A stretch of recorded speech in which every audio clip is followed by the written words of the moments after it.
यदा यदा हि धर्मस्य ग्लानिर्भवति भारत. నమస్కారం. సంపూర్ణ భగవద్గీత ప్రసారానికి స్వాగతం, సుస్వాగతం. శ్రీమద్ భగవద్గీత మొట్టమొదట ధృతరాష్ట్రుడు ఆయన సేవకుడైన సంజయుని మధ్య మొదలవుతుంది.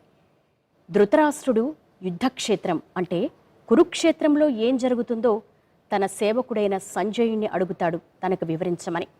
అక్కడ శ్లోకంతో ప్రారంభమవుతుంది మొట్టమొదటి అధ్యాయం. రణక్షేత్రంలో ఓవైపున కౌరవ సైన్యం, మరోవైపున పాండవ సైన్యం. యుద్ధక్షేత్రంలో రణనినాదం మోగింది. శంఖారావాన్ని పూరించారు. మరోపక్క అర్జునుడు అందరూ ఆప్తులే, ఎలా యుద్ధం చేయాలని కలత చెందుతూ ఉంటాడు, ఆవేదన చెందుతూ ఉంటాడు, నిర్వేదానికి లోనవుతాడు. మనం కూడా అంతే కదా. ఏదైనా ఒక సమస్య వస్తే ఏం చెయ్యాలో తెలియదు, బాధపడుతూ ఉంటాం, దిగులు చెందుతూ ఉంటాం. అలాగే ఏం చెయ్యాలో పాలుపోదు, ఎలా ముందడుగు వేయాలో తెలియదు. ఆ సమయంలోనే కర్తవ్య బోధ చేసేదే భగవంతుని భగవద్గీత. ఆ పరంధాముని ఉపదేశమే భగవద్గీతా సారం. భక్తి టీవీ తొలిసారిగా మనందరికీ కూడా సంపూర్ణ భగవద్గీతను మీ అందరికీ అందించాలన్న సత్సంకల్పంతో ప్రారంభించాము ఈ బృహత్తర కార్యక్రమాన్ని. మరి మనతో పాటు ఉన్నారు భగవద్గీత ఫౌండేషన్ వ్యవస్థాపక అధ్యక్షులు ఎల్వి గంగాధర శాస్త్రి గారు. వారికి భక్తులందరి తరపున, భక్తి టీవీ తరపున నమస్సుమాంజలి తెలియజేస్తున్నాం. అలాగే మనం ఏ కార్యక్రమాన్ని ప్రారంభించినా కూడా మొట్టమొదట ప్రాంగణంలో జ్యోతి ప్రజ్వలనతో ప్రారంభించుకుంటాం. పవిత్ర దీపారాధనను చేయవలసిందిగా గంగాధర శాస్త్రి గారిని ఆహ్వానిస్తున్నాం. భగవద్గీత సకల మానవాళికి ఏం చెబుతోంది? ఇప్పుడు మనందరం కూడా చాలా విపత్కర పరిస్థితిలో ఉన్నాం. కాబట్టి ఈ భగవద్గీత సారాన్ని భవిష్యత్ తరాలకు తెలియచేయాలన్న సత్సంకల్పంతో భక్తి టీవీ సభక్తిగా సమర్పిస్తోంది సంపూర్ణ భగవద్గీత సారాన్ని.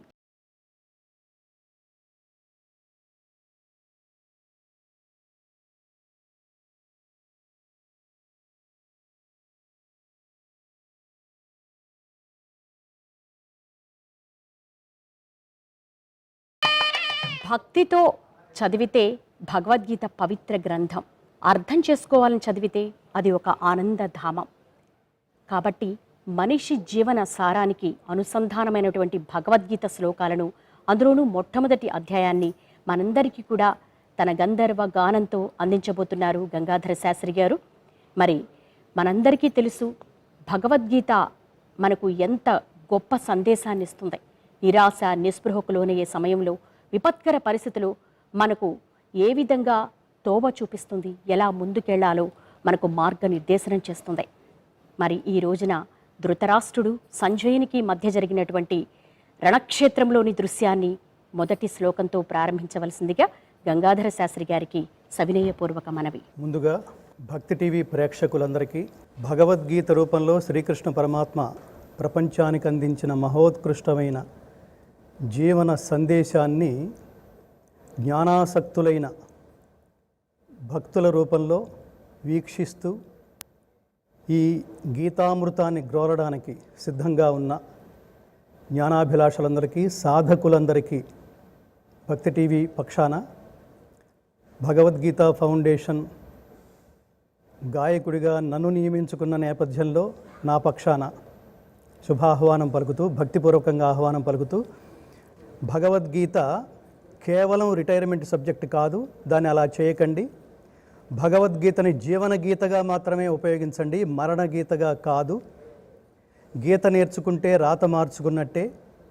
ఇలాంటి సూక్తులతో యువతరంలో ముఖ్యంగా, అంటే తర్వాత జీవితం అత్యద్భుతంగా ఉండాలంటే, ఉదాహరణకి తర్వాత పెద్ద ఉద్యోగం రావాలంటే, గొప్ప ఉద్యోగం రావాలంటే, గొప్ప పేరు రావాలంటే మనం జీవితం ప్రారంభ దశలోనే ఎంత కష్టపడి చదువుతామో, అలాగే నైతిక విలువలు కలిగిన నిస్వార్థపరమైన ఉత్తమ సమాజ నిర్మాణం జరగాలంటే భగవద్గీతని బాల్య దశ నుంచే చిన్నారులకి నేర్పించడం వల్ల ఖచ్చితంగా స్వార్థం లేని ఉత్తమ సమాజ నిర్మాణాన్ని మనం చేయవచ్చు.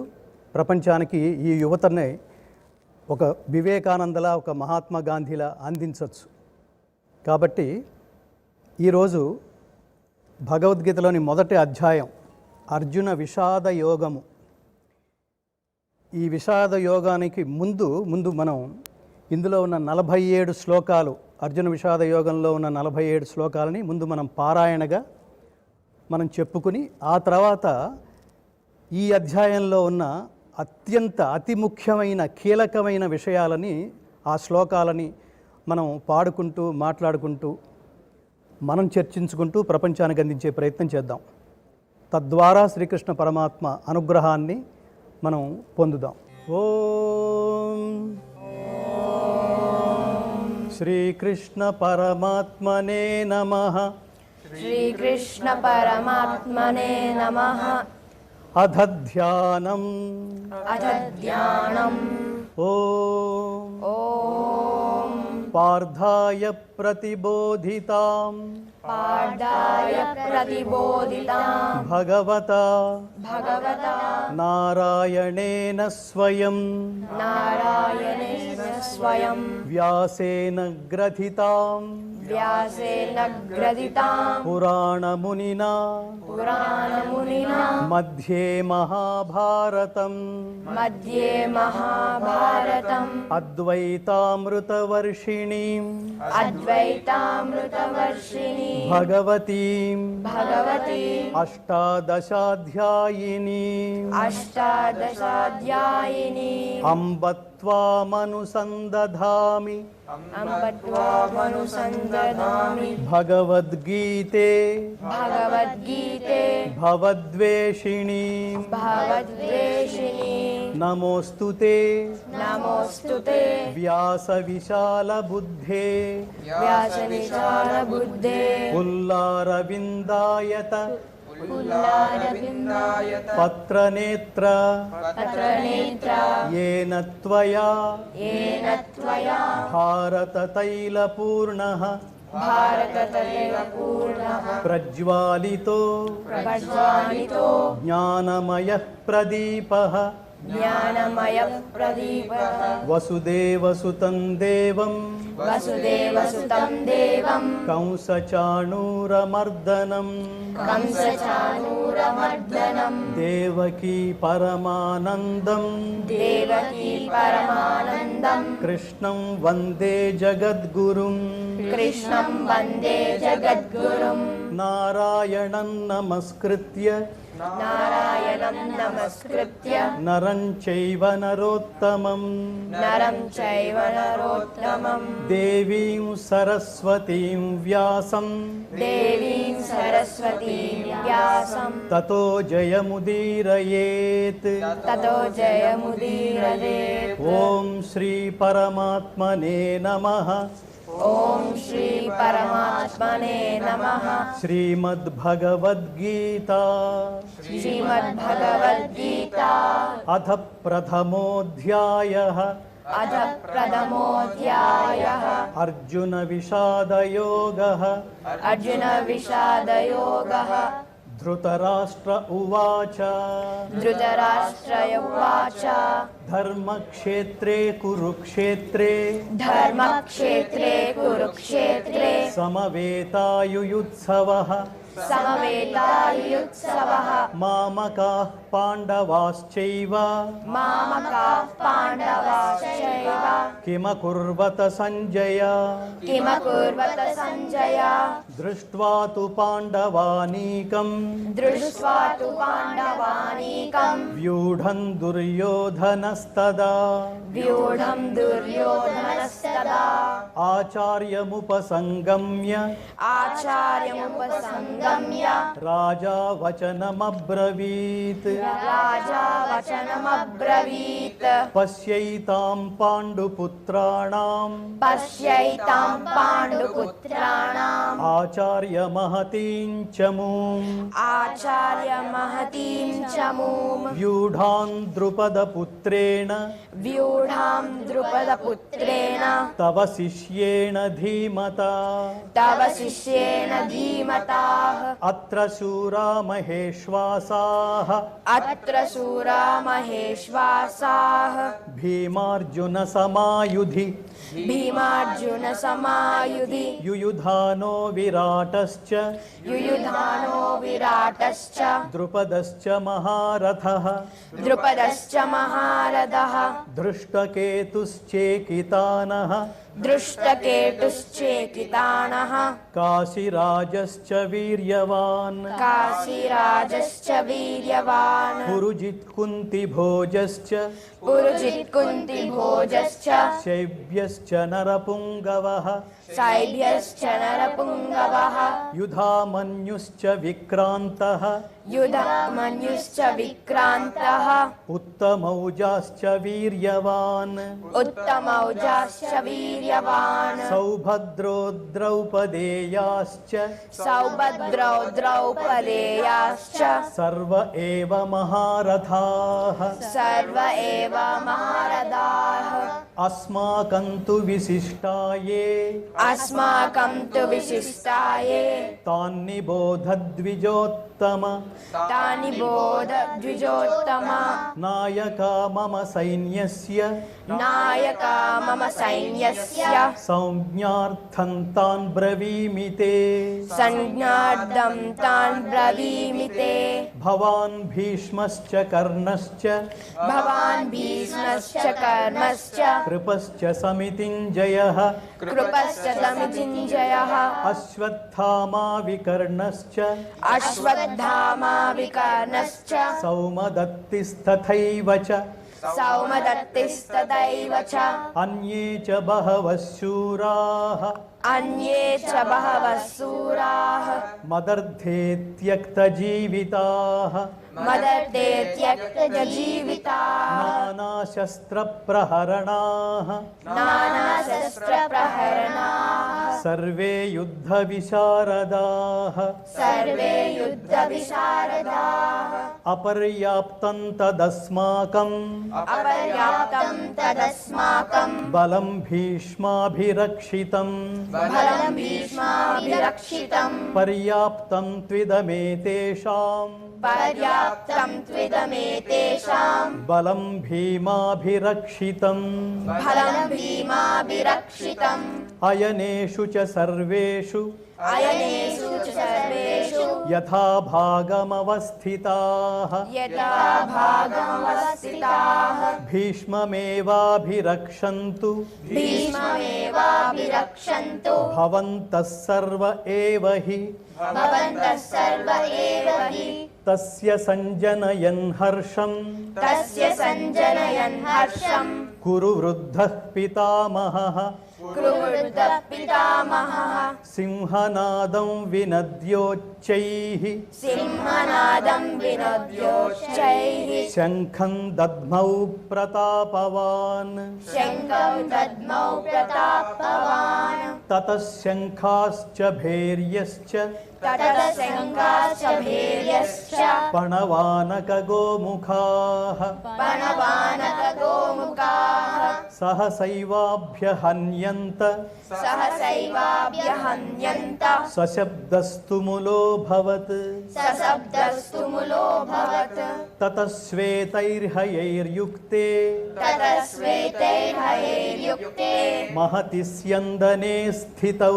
महति स्यन्दने स्थितौ माधवः पाण्डवश्चैव माधवः पाण्डवश्चैव दिव्यौ शङ्खौ प्रदध्मतुः दिव्यौ शङ्खौ प्रदध्मतुः पाञ्चजन्यं हृषीकेशः पाञ्चजन्यं ऋषिकेशः देवदत्तं धनञ्जय देवदत्तं धनञ्जयः देवदत्तं धनञ्जयः देवदत्तं धनञ्जयः पौण्ड्रं दद्मौ महाशङ्खम् पौण्ड्रं दद्मौ महाशङ्खं भीमकर्मावृकोदरः भीमकर्मावृकोदरः अनन्तविजयं राजा अनन्तविजयं राजा कुन्तीपुत्रो युधिष्ठिरः कुन्तीपुत्रो युधिष्ठिरः नकुलः सह देवश्च नकुलः सह देवश्च सुघोषमणिपुष्पकौ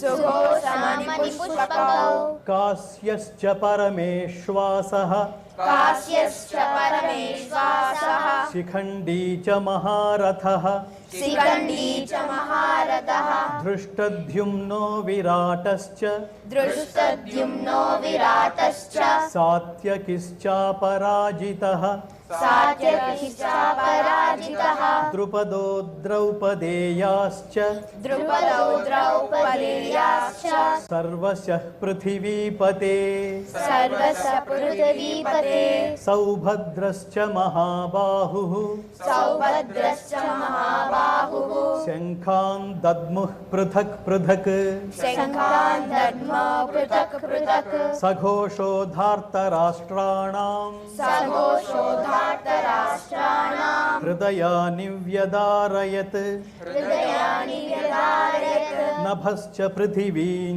चैव नभश्च पृथिवीं चैव तुमुलो व्यनुनादयन् तुमुलो व्यनुनादयन् अथ व्यवस्थितान् दृष्ट्वा अथ व्यवस्थितान् दृष्ट्वा धार्तराष्ट्रान् कपिध्वजः धार्तराष्ट्रान् कपिध्वजः प्रवृत्ते शस्त्रसम्पाते प्रवृत्ते शस्त्रसम्पाते धनुरुद्यम्य पाण्डवः धनुरुद्यम्य पाण्डवः हृषीकेशं तदा वाक्यम् ऋषिकेशं तदा वाक्यम् इदमाह महीपते इदमाह महीपते अर्जुन उवाच अर्जुन उवाच सेनयोरुभयोर्मध्ये सेनयोरुभयोर्मध्ये रथं स्थापयमेच्युत रथं स्थापयमेच्युत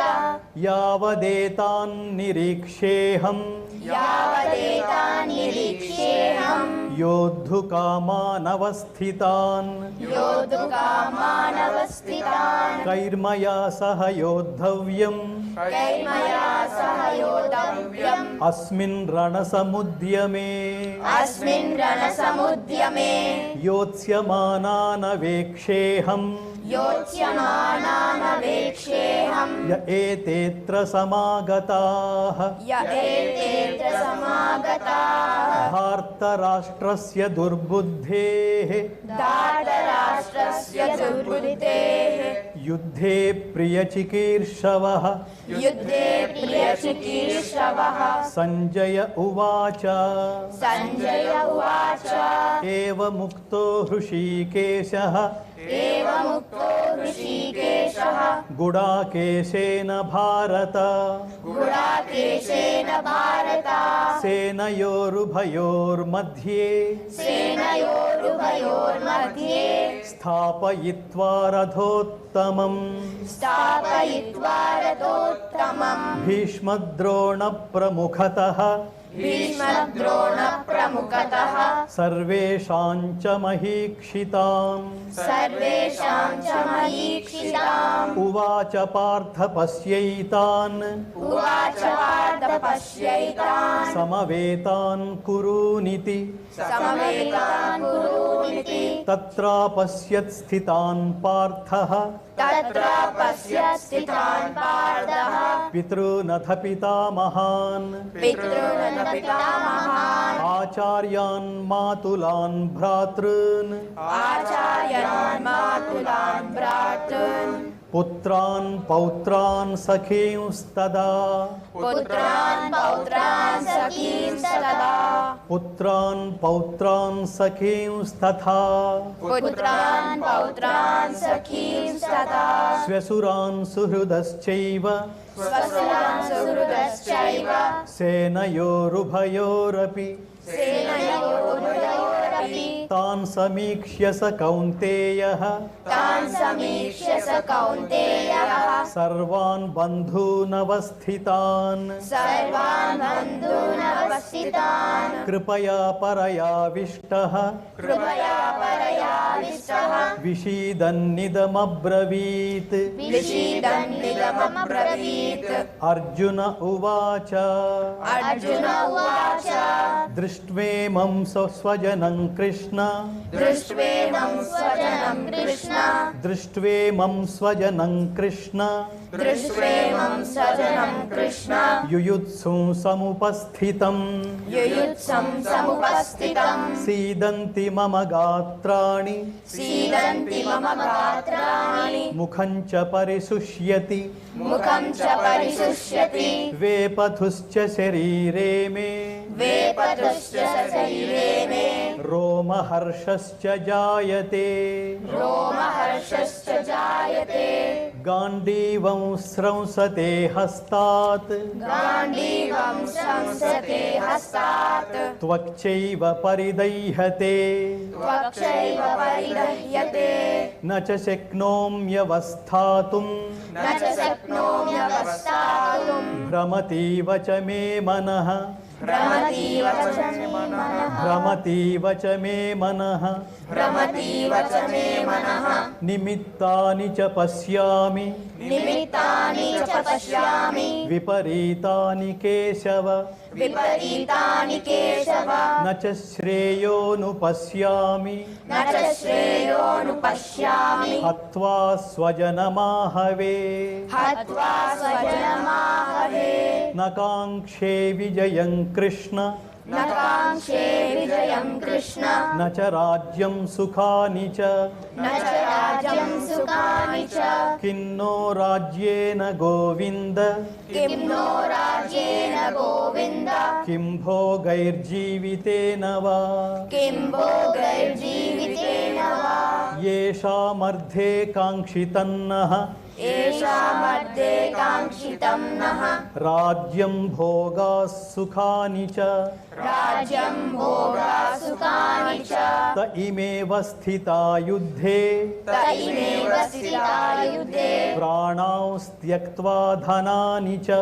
प्राणां त्यक्त्वा धनानि च आचार्याः पितरः पुत्राः आचार्यपितरः पुत्राः तथैव च पितामहाः तदैव च पितामहाः मातुलाः श्वशुराः पौत्राः मातुलः श्वशुरः पौत्राः श्यालाः सम्बन्धिनस्तदा श्याला सम्बन्धिनस्तदा श्यालाः सम्बन्धिनस्तथा श्याला सम्बन्धिनस्तदा एतान्न हन्तुमिच्छामि एतानहन्तुमिच्छामि घ्नतोऽपि मधुसूदन घ्नतोऽपि मधुसूदन अपि त्रैलोक्यराज्यस्य अपि त्रैलोक्यराजस्य हेतोः किन्नु महीकृते हेतो किं नु महीकृते निहत्य धार्तराष्ट्रान्नः निहत्य धार्तराष्ट्रान्नः का प्रीतिः स्याज्जनार्दन का प्रीतिः स्यात् जनार्दन पापमेवाश्रयेदस्मान् पापमेवाश्रयेदस्मान् हत्वैतानाततायिनः हत्वैतानाततायिनः तस्मान्नार्हा वयं हन्तुम् तस्मान्नार्हा वयं हन्तुम् धार्तराष्ट्रान् स्वबान्धवान् धार्तराष्ट्रान् स्वबान्धवान् स्वजनं हि कथं हत्वा स्वजनं हि कथं हत्वा सुखिनः स्याम माधव सुखिनः स्याम माधव यद्यप्येतेन पश्यन्ति यद्यप्येतेन पश्यन्ति लोभोपहतचेतसः लोभोपहत चेतसः कुलक्षयकृतं दोषं कुलक्षयकृतं दोषं मित्रद्रोहे च पातकम् मित्रद्रोहे च पातकम् कथं न ज्ञेयमस्माभिः कथं न ज्ञेयमस्माभिः पापादस्मान्निवर्तितुम् पापादस्मान् निवर्तितुम् कुलक्षयकृतं दोषं कुलक्षयकृतं दोषं प्रपश्यद्भिर्जनार्दन प्रपश्यद्भिर्जनार्दन कुलक्षये प्रणश्यन्ति कुलक्षये प्रणश्यन्ति कुलधर्माः सनातनाः कुलधर्माः सनातनाः धर्मे नष्टे कुलं कृत्स्नम् धर्मे नष्टे कुलं कृष्णम् अधर्मोऽभिभवत्युत अधर्मोऽभिभवत्युत अधर्माभिभवात् कृष्ण अधर्माभिभवात् कृष्ण प्रदुष्यन्ति कुलस्त्रियः प्रदुष्यन्ति कुलस्त्रियः स्त्रीषु दुष्टासु वार्ष्णेय स्त्रीषु दुष्टासु वार्ष्णेय जायते वर्णसङ्करः जायते वर्णशङ्करः संकरो नरकायैव शङ्करो नरकायैव कुलघ्नानां कुलस्य च कुलज्ञानां कुलस्य च पतन्ति पितरो ह्येषां पतन्ति पितरो येषां लुप्तपिण्डोदकक्रियाः लुप्तपिण्डोदकक्रियाः दोषैरेतैः कुलघ्नानां दोषैरेतैः कुलज्ञानां वर्णसङ्करकारकैः वर्णशङ्करकारकैः उत्साद्यन्ते जातिधर्माः उत्स्याद्यन्ते जातिधर्माः कुलधर्माश्च शाश्वताः कुलधर्माश्च शाश्वताः उत्सन्नकुलधर्माणाम् उत्सन्नकुलधर्माणां मनुष्याणां जनार्दन मनुष्याणां जनार्दन नरके नियतं वासः नरके नियतं वासः भवतीत्यनुशुश्रुमा भवतीत्यनुशुश्रुमा अहो बत महत्पापम् अहो बत महत्पापं कर्तुं व्यवसिता वयम् कर्तुं व्यवसिता वयं यद्राज्यसुखलोभेन यद्राज्यसुखलोभेन हन्तुं स्वजनमुद्यताः हन्तुं स्वजनमुद्यताः यदि मामप्रतीकारम् यदि मामप्रतीकारम् अशस्त्रं शस्त्रपाणयः अशस्त्रं शस्त्रपाणयः धार्तराष्ट्रारणे हन्युः धार्तराष्ट्रारणे हन्युः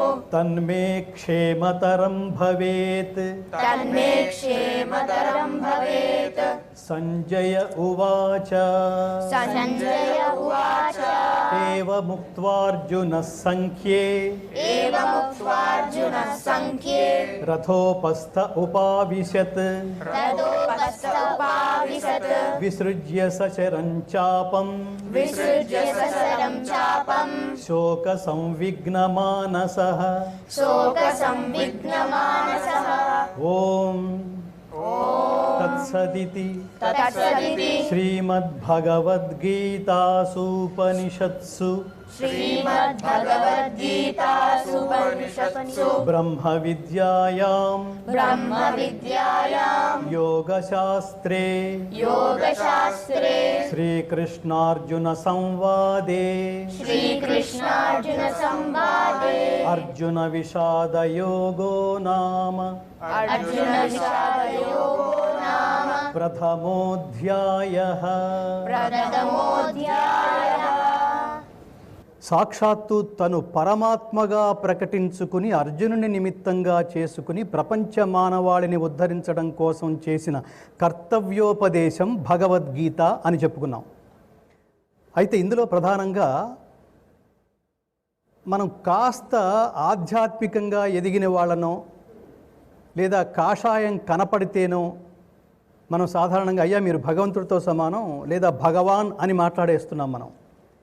కానీ కృష్ణుడు భగవాన్ అయినప్పుడు ప్రతి ఒక్కడూ భగవానుడే అవుతాడా అనేది పెద్ద ప్రశ్న. ఎవరిని భగవాన్ అనాలి, ఎవరిని భగవంతుడు అనాలి, భగవంతుడికి ఉండే అర్హతలేమిటి, క్వాలిఫికేషన్ ఏమిటి, భగవంతుడు అని అనిపించుకోవడానికి క్వాలిఫికేషన్ ఏమిటి అని అంటే దాన్ని విష్ణు పురాణం చెప్తుంది చాలా అతి స్పష్టంగా. ఎవరిని పడితే అంటే ఇది మనం తెలుసుకుంటే లౌకికంగా సంచరించే వాళ్ళని, లౌకిక కర్మలు చేసేవాళ్ళని లేదా మెటీరియలిస్టిక్ లైఫ్ లీడ్ చేసే వాళ్ళని టక్కున మనం భగవాన్ అని మనం మాట్లాడే అవకాశం ఉండదు, తొందరపడి మనం మాట్లాడే పరిస్థితి ఉండదు. ఎవరిని భగవంతుడు అంటాడంటే, ఎవరిని భగవంతుడు అని అనాలిటంటే ఐశ్వర్యస్య సమగ్రస్య ధర్మస్య యశశ్రియ జ్ఞాన వైరాగ్యయోశ్చైవ షణ్ణాం భగ ఇతీరణ. భగము అని ఆరింటికి పేరుట. ఈ ఆరు ఏమిటంటే ఐశ్వర్యస్య, ఐశ్వర్యం అంటే విభూతి లేక మహిమాతిశయము అని. అంటే అత్యున్నతమైన శక్తివంతుడు ఎవరైతే ఉంటాడో వాణ్ణి మాత్రమే భగవంతుడు అనాలి. భగవంతుడికి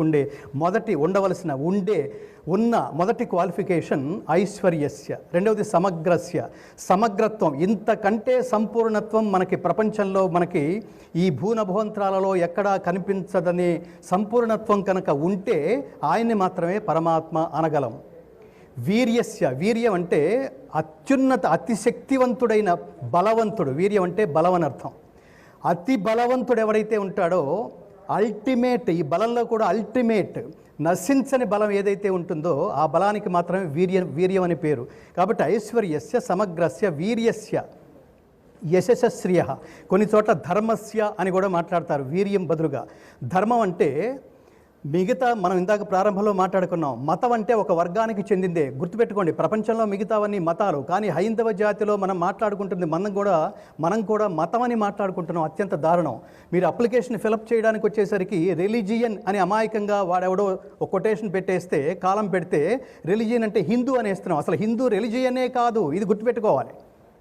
రిలీజియన్ అంటే మతం అని అర్థం. మతం అంటే ఒక వర్గానికి చెందింది మాత్రమే అని అర్థం. హిందూయిజం ఏమిటంటే సనాతన ధర్మం. హైందవ తత్వం ఏమిటంటే దీని పేరు ధర్మం. ఈ ధర్మానికి సనాతన ధర్మం. మతాలన్నీ ఒకళ్ళ చేత సృష్టించబడినవి, ఒకళ్ళ చేత స్థాపించబడినవి. జాగ్రత్తగా వినండి మిత్రులారా. కాబట్టి దేన్ని పడితే దాన్ని మతం అంటానికి వీల్లేదు. ఒకరి చేత స్థాపించబడింది మతం.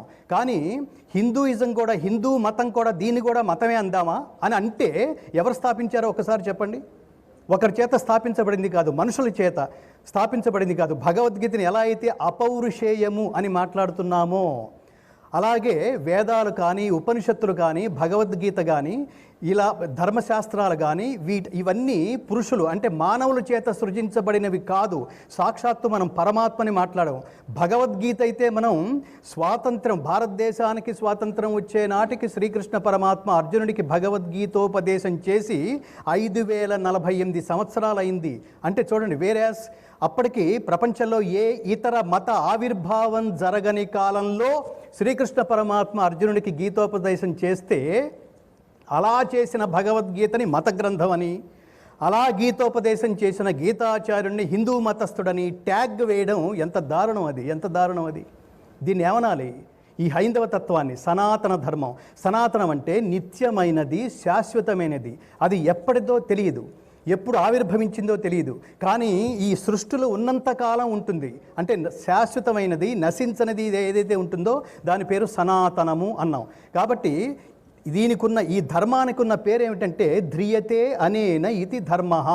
ధర్మం అంటే సర్వజనామోదయోగ్యమైన ఏ కర్మను ఆచరించటం వల్ల సుఖం కలుగుతుందో అట్టి పని పేరు, అట్టి మార్గం పేరు ధర్మము అని అర్థం. ధర్మం అంటే అదేనర్థం.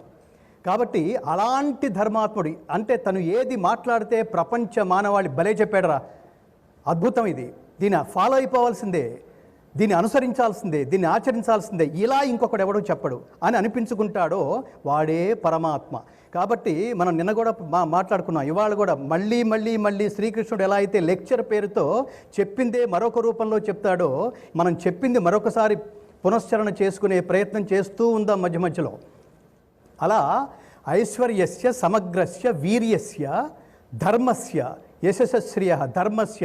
పరమాత్ముడు ఏది చెప్తే ఆ మార్గం ప్రపంచంలో ప్రతి ఒక్కడూ రాగద్వేషాలకు అతీతంగా అనుసరించవలసిందే. కాబట్టే Edwin Arnold, max Muller, open hammer, warn Hastings, Einstein, Aldous Huxley, నా వ్యక్తిగత అనుభవం ఏమిటంటే అబ్దుల్ కలాం, భారతదేశానికి మాజీ దివంగత రాష్ట్రపతి, భారత రత్న ఏపీజే అబ్దుల్ కలాం సంపూర్ణ భగవద్గీతని వినడానికి మా ప్రాంగణంలోకి ఆయన్ని ఆహ్వానించినప్పుడు కొన్ని శ్లోకాలు పర్టికులర్గా ఆయన అడిగి పాడించుకున్న తర్వాత ఆయన అభిప్రాయం, అత్యద్భుతమైన అభిప్రాయం చెప్పాడు. మిత్రులారా, ఏమన్నారో తెలుసా? భగవద్గీత చదివితే మన జీవితంలో ఉన్న సందేహాలు, అనేక సందర్భాల్లో మనని ఆవరించే సందేహాలు కానీ లేదా స్ట్రెస్ కానీ పోతుంది అని మొదటి మాట. రెండో మాట ఏమన్నాడంటే, నాకు స్ఫూర్తినిచ్చి నన్ను అత్యంత శక్తివంతంగా లక్ష్యం వైపుకి నడిపించేంత స్ఫూర్తినిచ్చిన 3 విశిష్టమైన గ్రంథాలలో మొదటిది భగవద్గీత అన్నాడు డాక్టర్ ఏపీజే అబ్దుల్ కలాం. ఎవరు మాట్లాడితే అది దేశకాల జాత్యాదులకు అతీతమై శాశ్వతమవుతుందో అట్టి ప్రవచనం పేరు, అట్టి ప్రసంగం పేరు, అట్టి బోధ పేరు భగవద్గీత అయితే, ఇది మనం ఒక మతంలోకి వెళ్ళిపోతున్నామా అనే ఆలోచన లేకుండా, సార్వజనీనత లేకపోతే భగవద్గీత సార్వజనీన గ్రంథం కాకుండకపోతే ఇది నేను ఇన్స్పైర్ అయ్యాను అని అబ్దుల్ కలాం లాంటి మహాత్ముడు అనే అవకాశం లేదు మిత్రులారా. అట్లా ప్రపంచంలో పాశ్చాత్యుల్ని అనేకుల్ని మీరు చూడండి, భగవద్గీత ఒక్కసారి మీరు చదవటం ప్రారంభిస్తే, అర్థం చేసుకోవటం ప్రారంభిస్తే, ఆచరించడం ప్రారంభిస్తే దాని పవర్ ఎంత ఉంటుందో ఒక్కసారి మిమ్మల్ని ఫాలో అయ్యేవాళ్ళనో లేదా మీరు మాట్లాడుతుంటే వినేవాళ్ళనో మీరు ప్రత్యక్షంగా చూడగలరు మిత్రులారా. ఉత్తమ గ్రంథానికి ఉండాల్సిన ప్రాథమిక లక్షణం ఏమిటంటే, ఒక్కసారి చదవడానికి అందులోకి మీరు తొంగి చూస్తే మిమ్మల్ని అది వదిలిపెట్టకూడదు, మిమ్మల్ని ఉత్తమ లక్ష్యం వైపుకి తీసుకెళ్లేంత వరకు వదిలిపెట్టకూడదు. అలాంటిదే ఉత్తమ గ్రంథం, ఉత్తమోత్తమైన గ్రంథం. కాబట్టి అలాంటిది పరమాత్మే మాట్లాడితే దాని ఉత్తమంతో మనం సరిపెట్టగలమా? అతి పవిత్రమైన గ్రంథం. మీరు చూడండి, మిగతా మతాలన్నీ మీ పవిత్ర గ్రంథం ఏమిటంటే ఒకటి ఒకటి ఒకటి అలాగే చెప్తారు. కానీ హైందవులని సనాతన ధర్మ మార్గంలో సంచరించే వాళ్ళని మీ పవిత్ర గ్రంథం ఏమిటని అడగండి. ఒకటి కాదు, మనకి మన మన మన మన సనాతన ధర్మంలో రచించబడి జనబాహుళ్యానికి అందించబడిన ప్రతి గ్రంథము వేదాలు, ఉపనిషత్తులు, శాస్త్రాలు, ధర్మశాస్త్రాలు, అలాగే భగవద్గీత, ప్రస్థానత్రయం అన్నీ, ప్రతి ఏ గ్రంథం ఏ శాస్త్రం ప్రపంచానికి అందించినా కూడా అది ముఖ్యంగా భారతీయులకి, ముఖ్యంగా హిందువులకి అది ప్రామాణిక గ్రంథమే. కాబట్టి ఒకదాంతో సరిపెట్టే అవకాశం లేదు. మనం నిన్న మాట్లాడుకున్నట్టుగా శంకరాచార్య అనే మహాత్ముడు మనల్ని ఉద్ధరించడం కోసం అందులోంచి టీచర్ లాగా మనల్ని కరుణించి మనకి 700 శ్లోకాలు విడిగా తీసి మనందరికీ ఇచ్చి మనల్ని ఉద్ధరించడం కోసం చదవండి, ఆలోచించండి, సాధన చేయండి, ఆచరించండి, మీ జన్మలను చరితార్థం చేసుకోండి అని మనకు అందించిన ఈ భగవద్గీతలో ఇవాళ మనం ఒక్కసారి దాన్ని పూర్తి చేసుకోవాలి కదా. ఐశ్వర్యస్య సమగ్రస్య ధర్మస్య యశశ్రియ. ఆ కీర్తి మామూలు కీర్తి కాదు. కృష్ణ పరమాత్మ అంటే దానికి ఒక కాలానికి ఎల్లలు లేవు. మతాలు ఆవిర్భవించని కాలంలో పుట్టిన భగవద్గీతని మన మత గ్రంథం ఎలా అనుకోకూడదో, కృష్ణుడు మీరు చూడండి, ఇది కేవలం అర్జునుడికి మాత్రమే ఉపదేశించిందా? కాదు. ఇది కేవలం ద్వాపర యుగానికి మాత్రమే పరిమితమైందా? కాదు. ఇవాల్టి వరకు దీన్ని చదువుతున్నామంటే ప్రపంచవ్యాప్తంగా భగవద్గీతలో ఇప్పటి వరకు వచ్చిన భాష్యాలు, ప్రపంచంలో ఏ గ్రంథానికి ఇన్ని వేలాది భాష్యాలు రాలేదంటే ఎంత గొప్ప గ్రంథమై ఉంటుంది. రెండవది, ప్రతి మనిషి భగవద్గీత చదువుతున్నప్పుడు ప్రతి మనిషి వాడి మానసిక పరిణితిని బట్టి, ఒక్కొక్క స్థాయిని బట్టి ఒక్కో రకంగా అర్థమై మన జన్మల్ని చరితార్థం చేస్తుంది. అందుకనే ప్రారంభ దశ నుంచే భగవద్గీత ఏమిటి అసలు? డ్యూటీ, అంతే కదా, కర్తవ్య బోధ. పిల్లలకి ముఖ్యంగా మీ డ్యూటీ ఏమిటో కృష్ణుడు అర్జునుడికి చెప్పిన 18 అధ్యాయాల భగవద్గీత అంటే ఏమిటంటే, డ్యూటీలో ఉన్న బ్యూటీ ఏమిటో కృష్ణుడు అర్జునుడికి చెప్పడానికి చేసిన ప్రయత్నమే భగవద్గీత. ఏ పనైతే చేయడానికి వచ్చి ఆ కర్తవ్యాన్ని విస్మరించి కర్తవ్య విమూఢుడై నేను ఈ పని చెయ్యను అని అన్న అర్జునుణ్ణి వాడికి తలంటి పోసి కృష్ణుడు ఓపెన్ చేసిన 18 అధ్యాయాల పేరే భగవద్గీత. మహాకవి శ్రీశ్రీ అంటాడు, ఎవడు లోకానికి ఒక జీవితకాలంలో లోకానికి ఏ పని చేయకుండా జీవితం కేవలం తన కోసమే అన్నట్టుగా ఎవడైతే బతుకుతాడో, ఎవరైతే తనకు ఉపయోగపడ్డారో వాళ్ళందరినీ మర్చిపోతూ లోకానికి ఏమీ చేయకుండా మరణించటంతోనే మరణిస్తాడో, మరణించిన తర్వాత వాడినెవరూ గుర్తు పెట్టుకోలేని విధంగా బతుకున్న కాలంలో జీవితం గడుపుతాడో వాడిని ఉద్దేశించి అంటాడు, రేయ్ నీది ఒక బతుకేనా కుక్కల వలె, నక్కల వలె, సందులలో పందుల వలె. అయితే జంతువునాం నరజన్మ దుర్లభం అంటే మొత్తం ఈ 84 లక్షల రకాల జీవరాశుల్లో 84 లక్షల రకాల జీవరాశుల్లో కనిపించని పరమాత్మ ఉనికిని గుర్తించి గ్రహించి చేరుకోగలిగే జ్ఞానం మనిషి ఒక్కడికే ఇచ్చినప్పుడు ఆ జ్ఞానం గురించి కూడా మనం ఆలోచించాలా? లేకపోతే పొద్దున్న 7 గంటలు లేచిన తర్వాత రాత్రి 9 గంటలు 10 గంటల తర్వాత ఇంటికి వచ్చి ఇవాళ నాకేమిటి, ఎంత సంపాదించాం, ఇదే లైఫా? చూడండి, జాగ్రత్తగా వినండి. నెక్స్ట్ లెవెల్ ఏమిటో మనకు తెలిసేంత వరకు ఉన్న లెవెలే అల్టిమేట్ అనుకుంటాం. ఆ నెక్స్ట్ లెవెల్ ఏంటో చెప్తుంది భగవద్గీత. ఈ అర్జున విషాద యోగంలో ఎందుకు ఈ పేరు పెట్టాడు? అర్జున విషాద యోగం ఏమిటి? అర్జునుడు ఏడుస్తుంటే యోగం అని పేరు పెట్టేశాడు ఏమిటి? మన ప్రతి అధ్యాయం చివరిలో ప్రతి అధ్యాయానికి ఒక టైటిల్ ఉంటుంది. అర్జున విషాద యోగము, కర్మయోగము, సాంఖ్యయోగము, జ్ఞానయోగము, మోక్ష సన్యాస. ఈ యోగం యోగం అంటే ఏమిటి? అది చిన్న చిన్న పదాలు. యోగం అంటే కలయిక. ఎవరితో కలయిక? ఈ జీవాత్మ పరమాత్మతో కలయిక. ఏమిటి కలయిక? ఎందుకు ఈ కలయిక అంటే, ఎవరి నుంచైతే ఈ సకల సృష్టి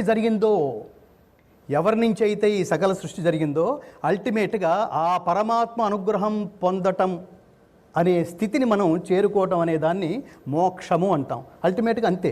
ఉదయం పొద్దున్న లేస్తున్నాం, మనం ఆఫీస్కి వెళుతున్నాం, లేదా ఇతర పనులకు వెళ్తున్నాం, మీరు కాలేజీలకు వెళ్తున్నారు, స్కూల్స్కి వెళ్తున్నారు. నేర్చుకోవాల్సింది నేర్చుకుని, సంపాదించాల్సింది సంపాదించి, కర్తవ్యాన్ని ఆచరించవలసింది ఆచరించి తిరిగి మనం ఎక్కడికి వస్తున్నాం? మళ్ళీ ఇంటికే వస్తున్నాం.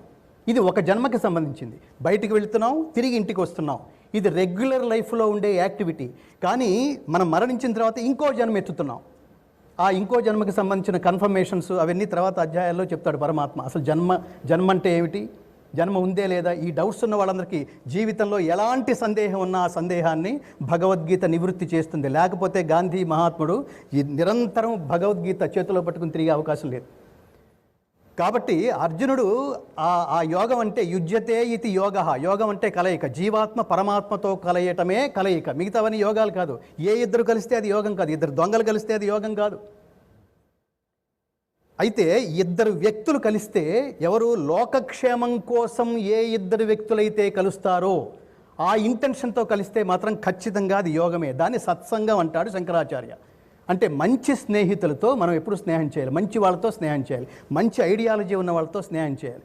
స్నేహితుల్లో 2 రకాలు. అటు వెళ్తే ఏమొస్తుందిరా, ఇటురా, ఇద్దరు అదే మాట అంటారు. ఒకడేమో పబ్కి తీసుకెళ్తాడు, బార్కి.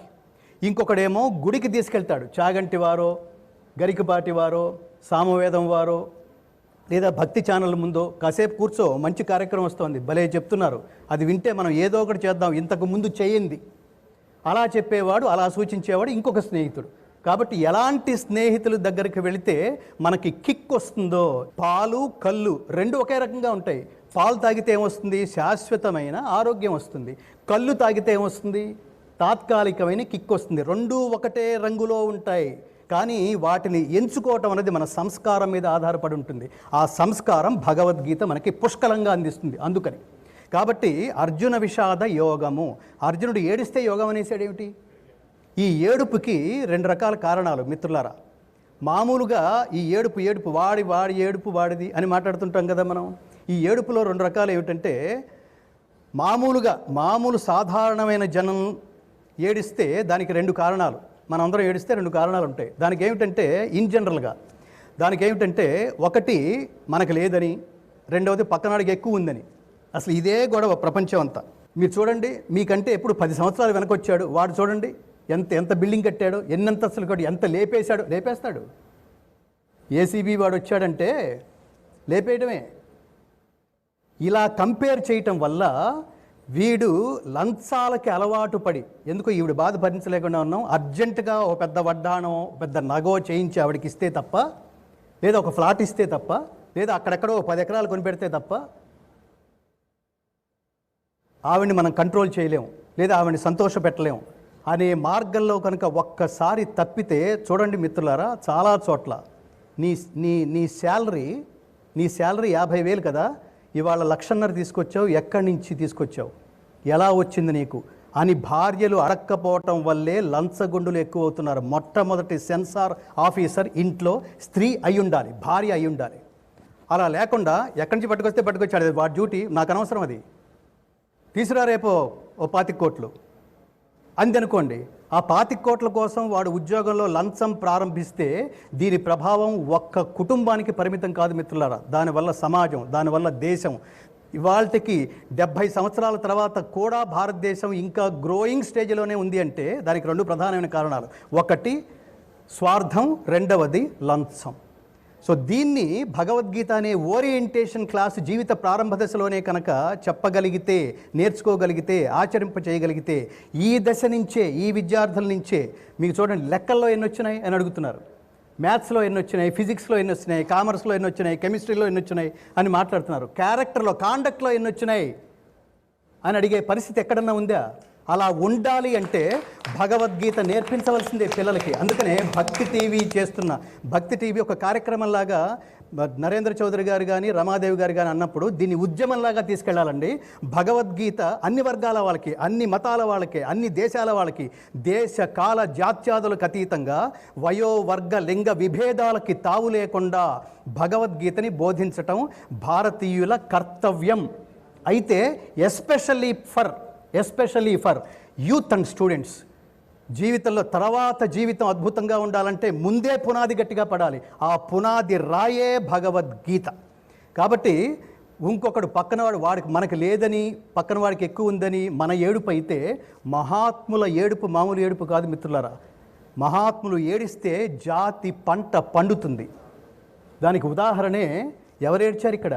అర్జునుడు ఏడ్చాడు. ఏమని? మామూలుగా ఏడవల, నాకేమిటి అని ఏడవల. యుద్ధరంగంలోకి వచ్చాడు. యుద్ధరంగంలో ప్రతిపక్షంలో తన వారందరినీ చూచి అర్జునుడు చాలా విషాదం పొందాడు.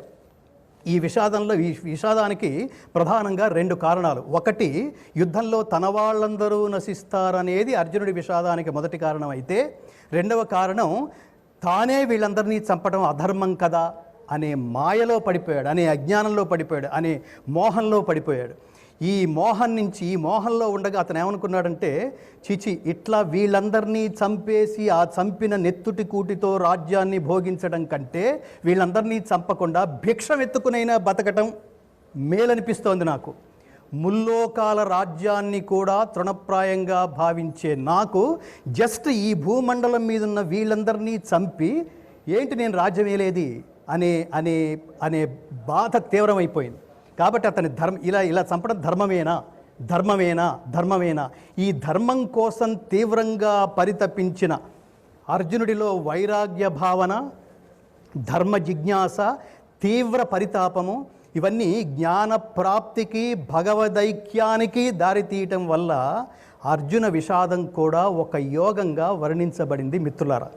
కాబట్టి అలాంటి యోగి అయిన మహాత్ముడికి, అర్జునుడికి కూడా మనం అందరం నమస్కారాలు చేస్తూ, ఒక అర్జునుడే కాదు, అర్జునుడు ఏడిస్తే మన పంట పండింది, మన వాళ్ళలో భగవద్గీత వాలింది, శ్రీకృష్ణ పరమాత్మ ఉపదేశించింది. అలాగే శ్రీరాముడు విలపిస్తే వశిష్ఠ మహాముని యోగ వాసిష్టం పేరుతో ఆయనకు ఉపదేశించిన ఆ మహోత్కృష్టమైన గ్రంథం రాముడు ఏడవటం వల్ల మన పంట పండి మన చేతిలో యోగ వాసిష్టం అనే గ్రంథం ఉంది.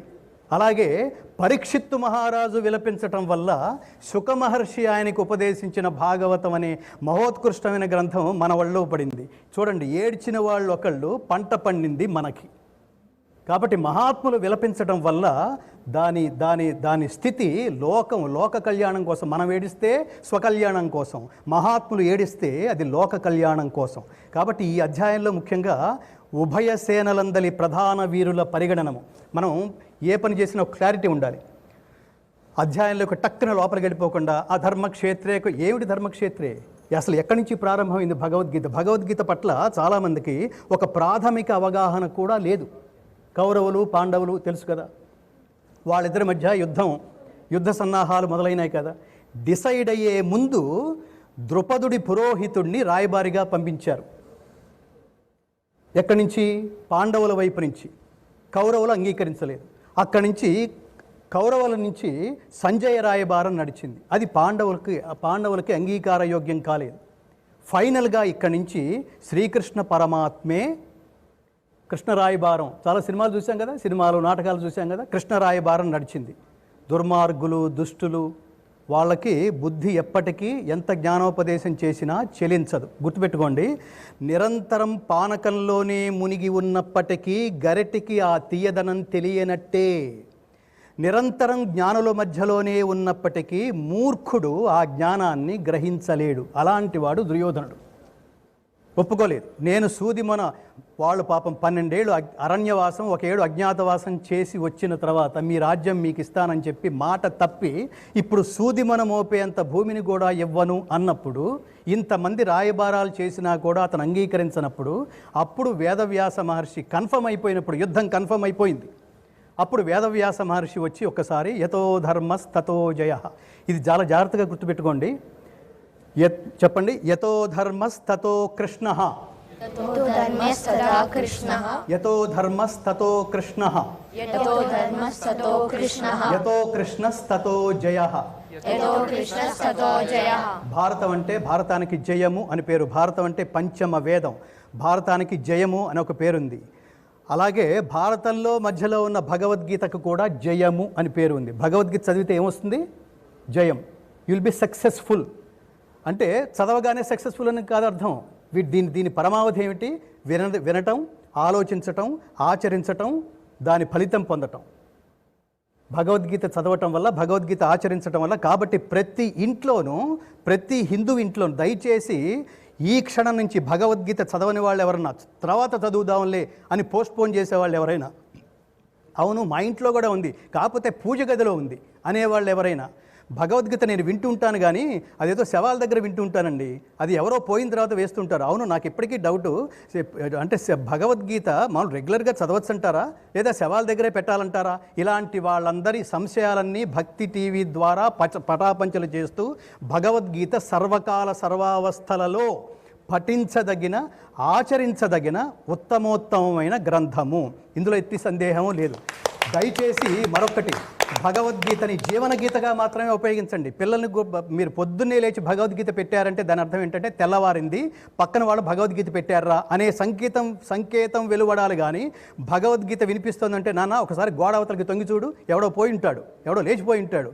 అట్లాంటి పరిస్థితుల్లో దయచేసి జీవన గీతని అలా మరణ గీతగా వాడకండి అని ప్రకటిస్తూ ఉభయపక్ష వీరుల శంఖధ్వనుల వర్ణనం ఈ అధ్యాయంలో ప్రధానంగా చెప్పబడింది. అలాగే ఇరుసేనల్ని అర్జునుడు పరిశీలించటం యుద్ధం చేసే ముందు, అలాగే మోహవ్యాకులుడైన అర్జునుని విషాద వర్ణనం ఈ అధ్యాయంలోని ప్రధాన అంశాలు.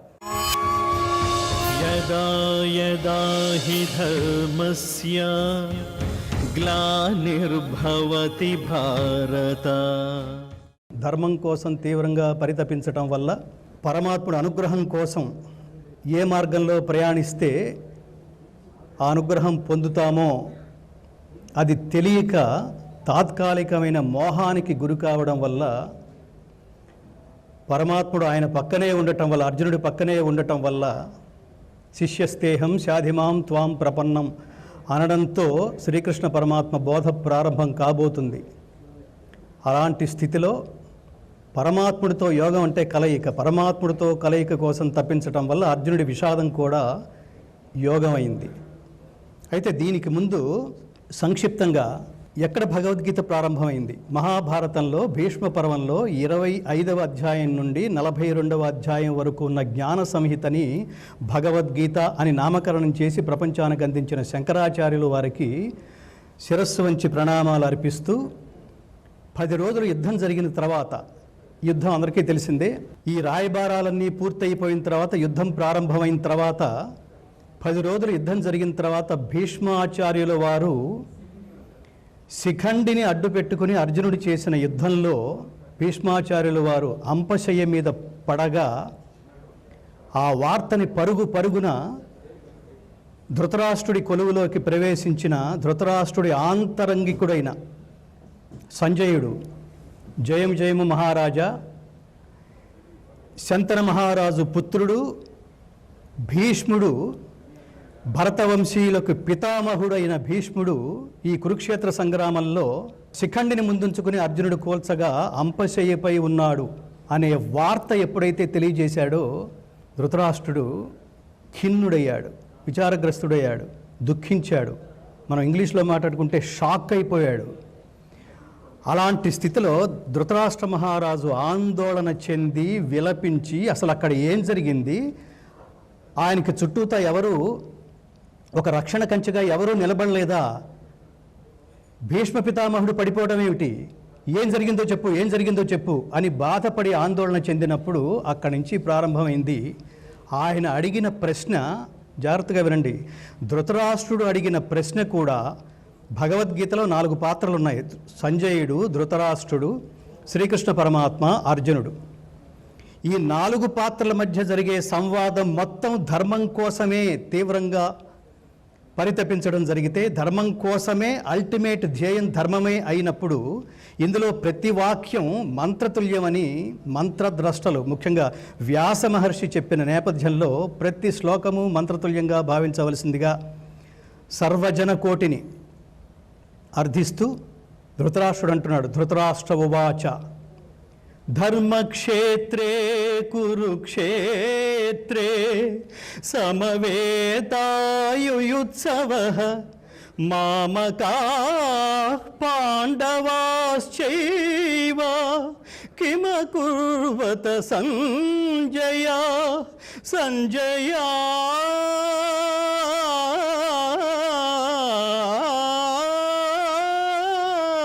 సంజయ అంత బాధపడుతున్నాడు.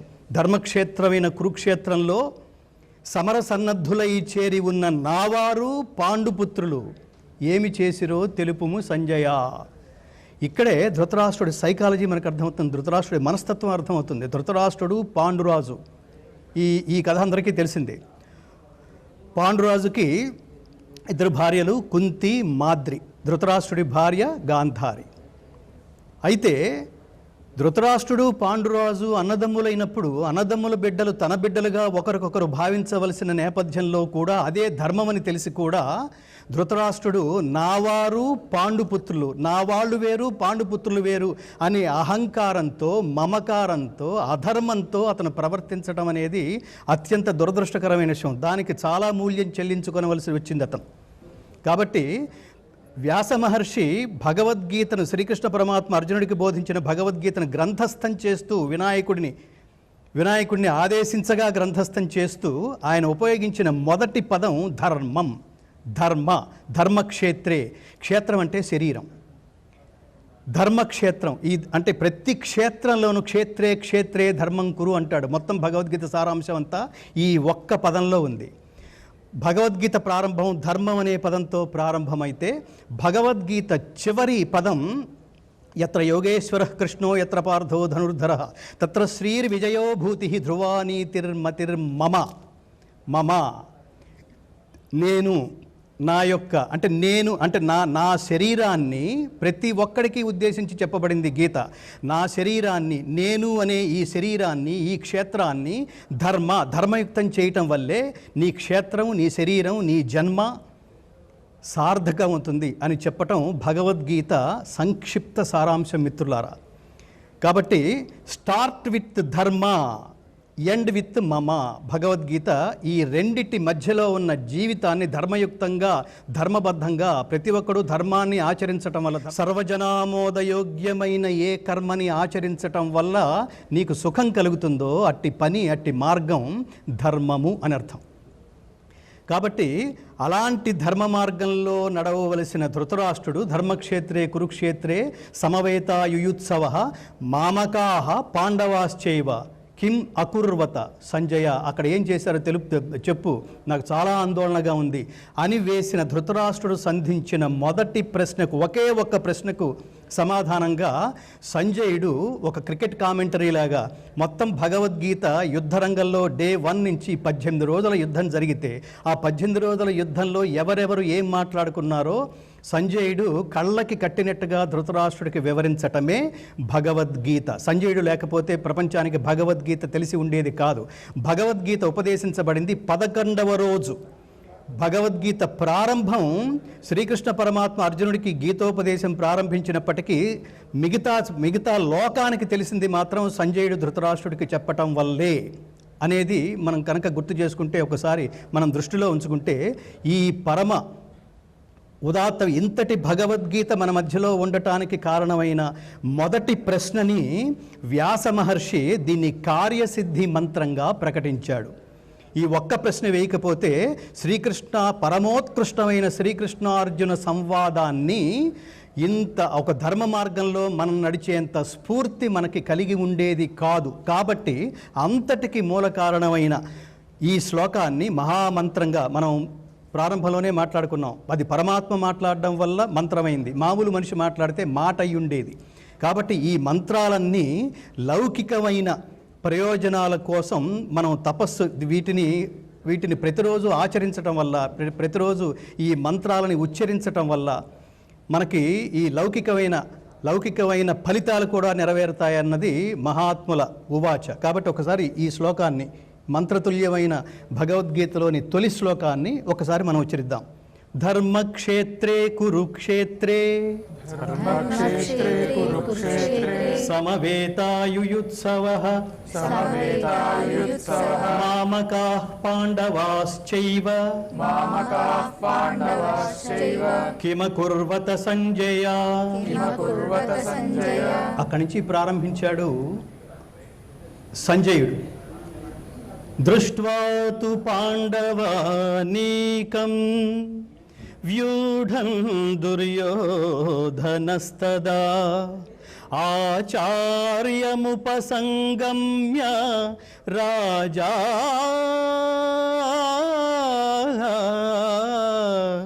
వచనమబ్రవీత్. ఇక్కడ యుద్ధం ప్రారంభమవుతోంది. ఆ శ్లోకం ముఖ్యోద్దేశం ఏమిటి, అంతరార్థం ఏమిటి, ప్రపంచానికి ఏం చెప్పదలుచుకుంది అని విజ్ఞుడు ఆలోచిస్తాడు. అసలు ఈ శ్లోకంలో ఛందస్సు ఎలా ఉంది, ఇది ఎవరు రచించారు, అసలు నిజంగా జరిగి ఉంటుందా, అసలు కౌరవ పాండవ యుద్ధం నిజంగానే జరిగిందా? చాలామందికి పెద్ద చాలా మామూలు డౌట్లు కాదు ఇవి. దానికోసమే నాసా తీవ్రమైన పరిశోధన చేసి అసలు ఇవన్నీ జరిగినాయా అంటే గత ఒక 4-5 సంవత్సరాల క్రితం క్రీస్తు పూర్వం 312 ఫిబ్రవరి 17వ తేదీన శ్రీకృష్ణ పరమాత్మ తనువు చాలించాడని అమెరికా అంతరిక్ష పరిశోధనా సంస్థ నాసా ప్రకటించింది. దురదృష్టం ఏంటంటే ఎవడో చెప్తే కానీ మన విషయాలు ఎవడో మళ్ళీ రీసెర్చ్ చేసి, మనవాడు ఆల్రెడీ సెర్చ్ చేసి చెప్పాడు, అది మనకు నచ్చదు.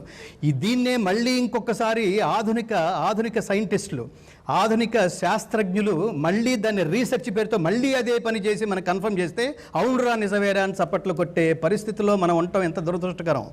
కలియుగానికి పూర్వం, జాగ్రత్తగా వినండి, అంటే ద్వాపర యుగాంతంలో గీత బోధించబడింది.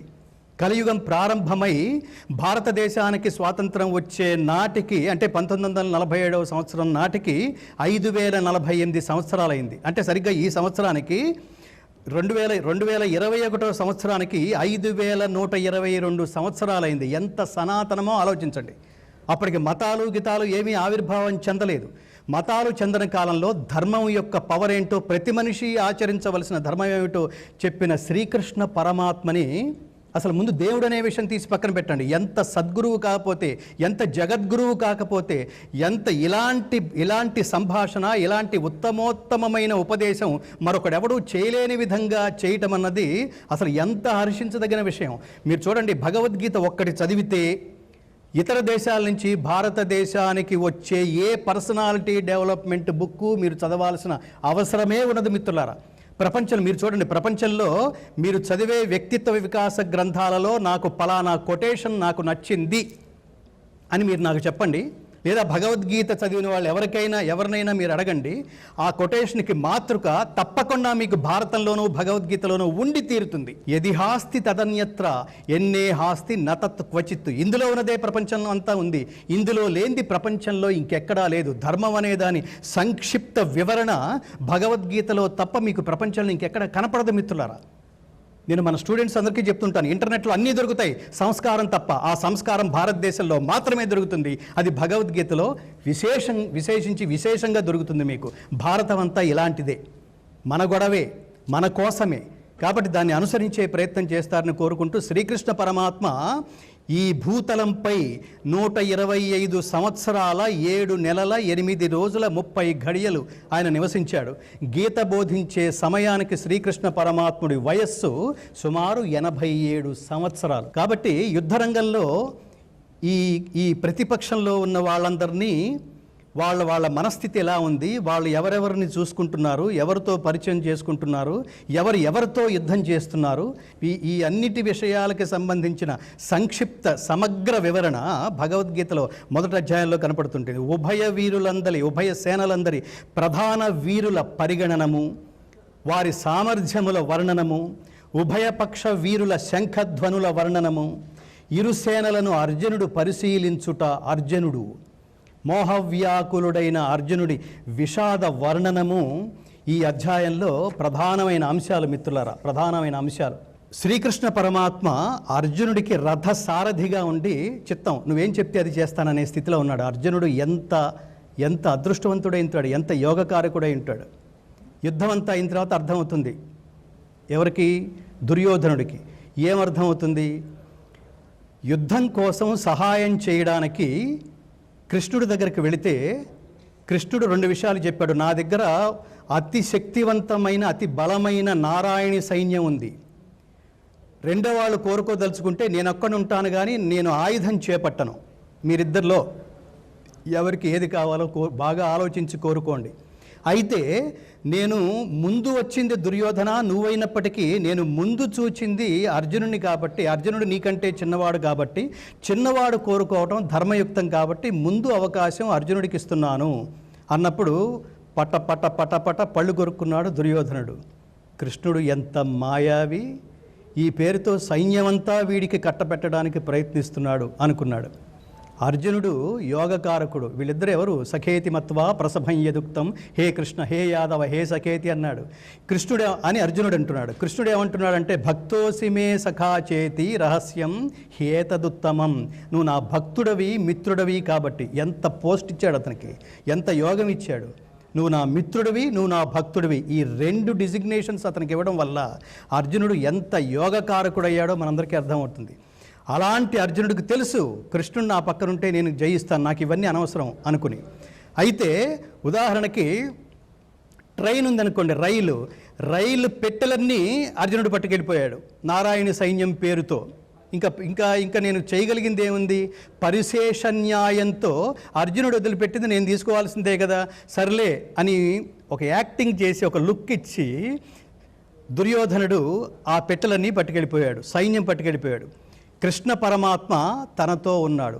ఆయుధం ధరించని కృష్ణ పరమాత్మ ఒక్కడే సకల జగన్నియామకుడైన కృష్ణ పరమాత్మ. ఇతను తీసుకెళ్ళాడు. ఈ 2 సైన్యాల మధ్యలో నిలబడి అపర్యాప్తం తదస్మాకం బలం భీష్మాభిరక్షితం పర్యాప్తం త్విదమేతేషాం బలం భీమాభిరక్షితం.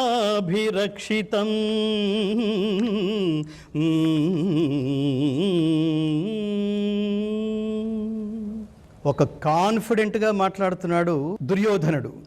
ఏం మాట్లాడుతున్నాడంటే భీష్మ పితామహునిచే రక్షింపబడుతున్న మన 11 అక్షౌహిణుల సైన్యం అపరిమితమైనది, భీమునిచే రక్షించబడుతున్న 7 అక్షౌహిణుల సంఖ్య గల ఈ పాండవ సైన్యమైతే పరిమితమైనది అన్నాడు. వికటాట్టహాసం చేస్తూ దుర్యోధనుడి కాన్ఫిడెన్స్ ఖచ్చితంగా మనమే జయిస్తాం, ఎందుకంటే మన దగ్గర 11 అక్షౌహిణుల సైన్యం ఉంది అని. దుర్యోధనుడి మనస్సులో కృష్ణుడు ఒక గారడీ వాడిలాగా అనుకుంటాడు తప్ప నీ పప్పులు నీ గారడీ వేషాలు ఈ యుద్ధరంగంలో చెల్లవు అని కూడా అంటాడు భారతంలో. అలాంటి దుర్యోధనుడు ఈ విషయంలో చిన్న క్లారిఫికేషన్ కూడా మనందరికీ కావాలి. అక్షౌహిణి అంటే ఎంత అంటే ఒక్కొక్క అక్షౌహిణిలో ఏనుగులు 21,870 ఏనుగులు, రథాలు 21,870 రథాలు, 65,610 గుర్రాలు, సైనికులు లేదా కాల్బంట్లు 1,09,350 కాల్బంట్లు, మొత్తం వెరసి 2,18,700 సంఖ్య గల ఒక అక్షౌహిణిలో ఇంత సైన్యం పాల్గొంటుంది. దాని ఇంటూ 7 ఇంటూ 11 అయితే 24,05,700 సంఖ్య కలిగిన అక్షౌహిణులు కౌరవ సేనలో ఉంటే మేము గెలవక ఏమైపోతాం అనుకున్నారు వాళ్ళు. మొత్తం పాండవులు కౌరవులు కలిపి 18 రోజుల పాటు జరిగిన కురుక్షేత్ర సంగ్రామంలో మొత్తం 39,36,600 మంది. ఇందులో బతికి బట్టగట్టిన వాళ్ళు కేవలం 100 మంది మాత్రమే. అందుకనే మనకి భీకరమైన సంగ్రామాలు ఎక్కడన్నా జరుగుతుంటే కురుక్షేత్రం మొదలైంది అంటే కారణం ఏమిటంటే చరిత్రలో ఇన్ని లక్షల మంది సైన్యం, ఇన్ని లక్షల మంది జనాలు, ఇన్ని లక్షల మంది ఏనుగులు కానీ రథాలు కానీ గుర్రాలు కానీ మరణించటం అన్నది చరిత్రలో ఎప్పుడూ జరగని కార్యం. అని చరిత్ర మనకి చెప్తూ ఉంటుంది. గుర్తుపెట్టుకోవాల్సింది ఇది పురాణం కాదు, ఇది చరిత్ర. దీని ఏమంటారు? ఇతిహాసం అంటాం. ఇతి ఆహాసః, ఈ ప్రకారం చెప్పబడింది. ఏ ప్రకారం? ఇలా జరిగిన దాని ప్రకారం. ఎవరి చేత చెప్పబడింది? దర్శించి దానితో ఆ కాలంలో ఆ పరిస్థితుల్లో వాళ్ళతో సహగమనం చేసిన మహాత్ముల ద్వారా దర్శించి రచించబడింది. ఎవరా మహాత్ముడు అంటే వేదవ్యాసుడు. అలాగే శ్రీరాముడు కూడా. ఎవరు రచించారు రామాయణాన్ని? వాల్మీకి మహాకవి. ఆయన ఎవరు? హిస్టారియన్. వేదవ్యాసుడు ఎవరు? హిస్టారియన్. వీళ్ళే మనకి చరిత్రకారులు. ఇంకా శంఖధ్వానాలు మొదలైనాయి యుద్ధరంగంలో. తతస్వేతైర్హయైర్యుక్తే మహతి స్యందనే స్థితౌ మాధవ పాండవశ్చైవ దివ్యౌ శంఖౌ ప్రదద్మతుః దివ్యౌ శంఖౌ ప్రదద్మతుః. యుద్ధరంగంలో ఒకళ్ళొకళ్ళు పరిచయ వాక్యాలు అయిపోయిన తర్వాత యుద్ధానికి ప్రారంభం అనే సిగ్నేచర్ కోసం ఒక సిగ్నేచర్ ట్యూన్ అంటాం మనం. ఆ సిగ్నేచర్ ట్యూనే వీళ్ళ శంఖాలను శంఖధ్వనులతో యుద్ధానికి సంరంభం, యుద్ధానికి ఆరంభ వాక్యంగా, యుద్ధానికి ఆరంభ సూచకంగా వీళ్ళు శంఖధ్వనులు చేశారు. ఆ శంఖధ్వనుల వర్ణనమే ఇప్పుడు మనం చెప్పుకోబోతోంది. పాంచజన్యం హృషీకేశః దేవదత్తం ధనంజయః పౌండ్రం దద్మౌ మహాశంఖం భీమకర్మా వృకోదరః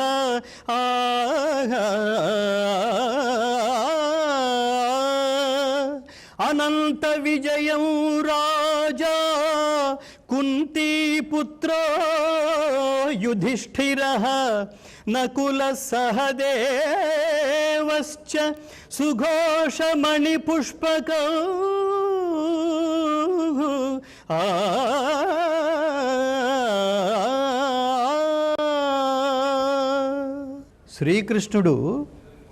శ్రీకృష్ణుడు పూరించిన శంఖం పేరు పాంచజన్యం.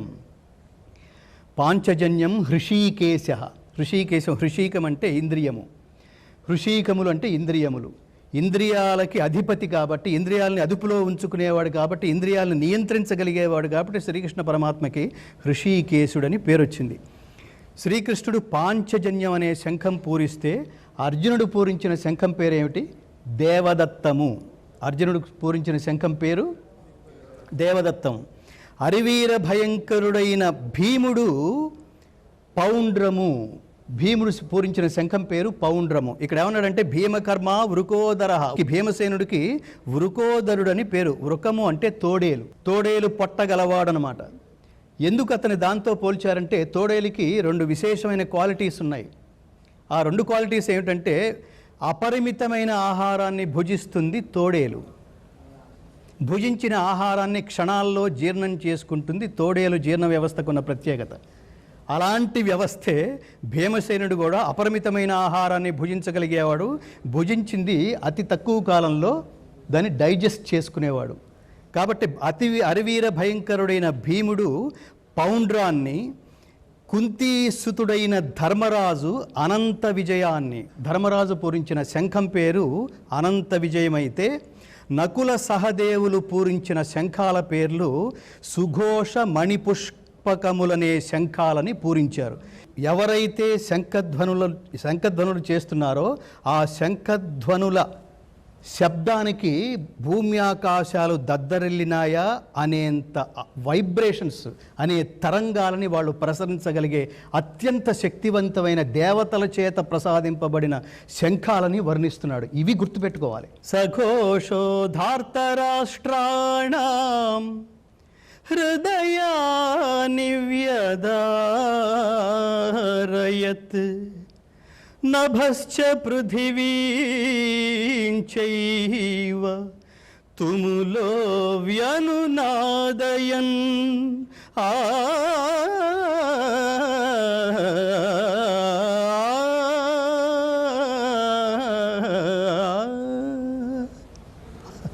పాండవ పక్ష మహాయోధుల శంఖ నినాదాలకి భూమి ఆకాశాలు దద్దరిల్లినాయట. ఆ శంఖారావాలకి దుర్యోధనాదుల హృదయాలు, కౌరవసేనల హృదయాలు కకావికలములయ్యెను అన్నాడు వేదవ్యాస మహర్షి సంజయుడు దర్శించగా. అంటే మనమేంటి ఇంత కాన్ఫిడెంట్గా ఉన్నాం? మనది 11 అక్షౌహిణుల సైన్యం కదా, వీళ్ళది 7 అక్షౌహిణులే. వీళ్ళ శంఖధ్వనుల వర్ణన ఏమిటి? ఒక్కసారి ఇప్పుడే చాలా సందేహం వస్తోంది. విజయం మనదా వాళ్ళదా? మన విజయం మన నుంచి దాటిపోదు కదా అనే అధైర్యం ప్రారంభమైంది. కకావికలములయ్యను అనే మాట అందుకు ప్రయోగించాడు. ఏమంటున్నాడంటే అందరినీ చూశాడు ఒక్కసారి. అర్జునుడు అన్నాడు, చాలా గొప్ప శ్లోకం ఇది. అర్జునుడు అంటున్నాడు, శ్రీకృష్ణ పరమాత్మ రథసారథిగా ఉన్న తన దగ్గర రథసారథిగా పనిచేయడానికి పరమాత్ముని ఎంచుకోవటం ఏమిటి? చిత్తం సార్ అంటాడు ఆయన. ఇంకేం మాట్లాడు, నువ్వు ఎటు పమ్మంటే అటు పోతాను. అలాంటి గుర్రాలను పెట్టుకుని, ఎటు పడితే అటు లాగే గుర్రాలను పెట్టుకుని వాటిని అదుపులో ఉంచుకుంటూ, ఎవరితో యుద్ధం చేస్తే మధ్య మధ్యలో డిస్కస్ చేస్తూ, ఇప్పుడు వీడితో కాదు వీడితో యుద్ధం చేస్తే మనం సక్సెస్ అవుతాం, అక్కడ ధర్మరాజు కష్టాల్లో ఉన్నట్టున్నాడు, అక్కడ భీముడు చుట్టూతో సైన్యం అంతా చేరుంది, ఇప్పుడు మనం భీముడిని రక్షించాలి. ఇట్లాంటి ఎప్పటికయ్యేది ప్రస్తుతం అప్పటికా మాటలాడి నొప్పింపక తానొవ్వక తప్పించుకు తిరిగివాడు కాదు మెప్పించుకు తిరుగువాడు ధన్యు అంటాడు చూడండి. అట్లా ఎప్పటికి ఏది ప్రస్తుతమో అప్పటికి ఆంతరంగికుడైన మిత్రుడిగా, పరమాత్ముడిగా అతనికి సారథ్యం వహించటం అనేది చిన్న విషయం. అది పరమాత్ముడే దిగి వచ్చి నీకు నేను సారథ్యం వహిస్తాననేసాడంటే, ఆ డ్యూటీకి ఒప్పుకున్నాడు, డ్రైవర్ డ్యూటీకి ఒప్పుకున్నాడంటే. కాబట్టి అలాంటి డ్రైవర్, ఓ డ్రైవర్ అన్నాడు అర్జునుడు. పార్థసారథి, ఇప్పుడు నేను ఈ 2 పక్షాల్లో ఉన్న సైనికులలో ముఖ్యంగా నేను ఎవరితో యుద్ధం చెయ్యాలో గమనించేంత దగ్గరగా, ఎవరు కౌరవులకి పాండవులకి మధ్యలో, కౌరవులకి సమీపంలో నేను ఎవరితో యుద్ధం చేయాలో నేను గమనించేంత దగ్గరగా ఇరుసేనల మధ్య మన దివ్యమైన రథాన్ని నిలబెట్టు అన్నాడు. ప్రతి మాట చాలా జాగ్రత్తగా ఉపయోగిస్తాడు వ్యాస భగవానుడు. దివ్య రథం ఎందుకన్నాడు, శ్రేష్టమైన రథం ఎందుకన్నాడు అంటే మనం చివరిలో చెప్పుకుంటాం. ఆ రథం ఏమిటి, ఆ రథసారథి మహత్యం ఏమిటి, కృష్ణ పరమాత్మ లేకపోతే ఆ రథమో, ఆ యుద్ధమో, ఆ అర్జునుడి విజయమో ఏమై ఉండేది అనేది మనం చివరిలో మాట్లాడుకుంటాం. అతను ఏమంటున్నాడంటే, సేనయోరుభయోర్మధ్యే రథం స్థాపయమేచ్యుత.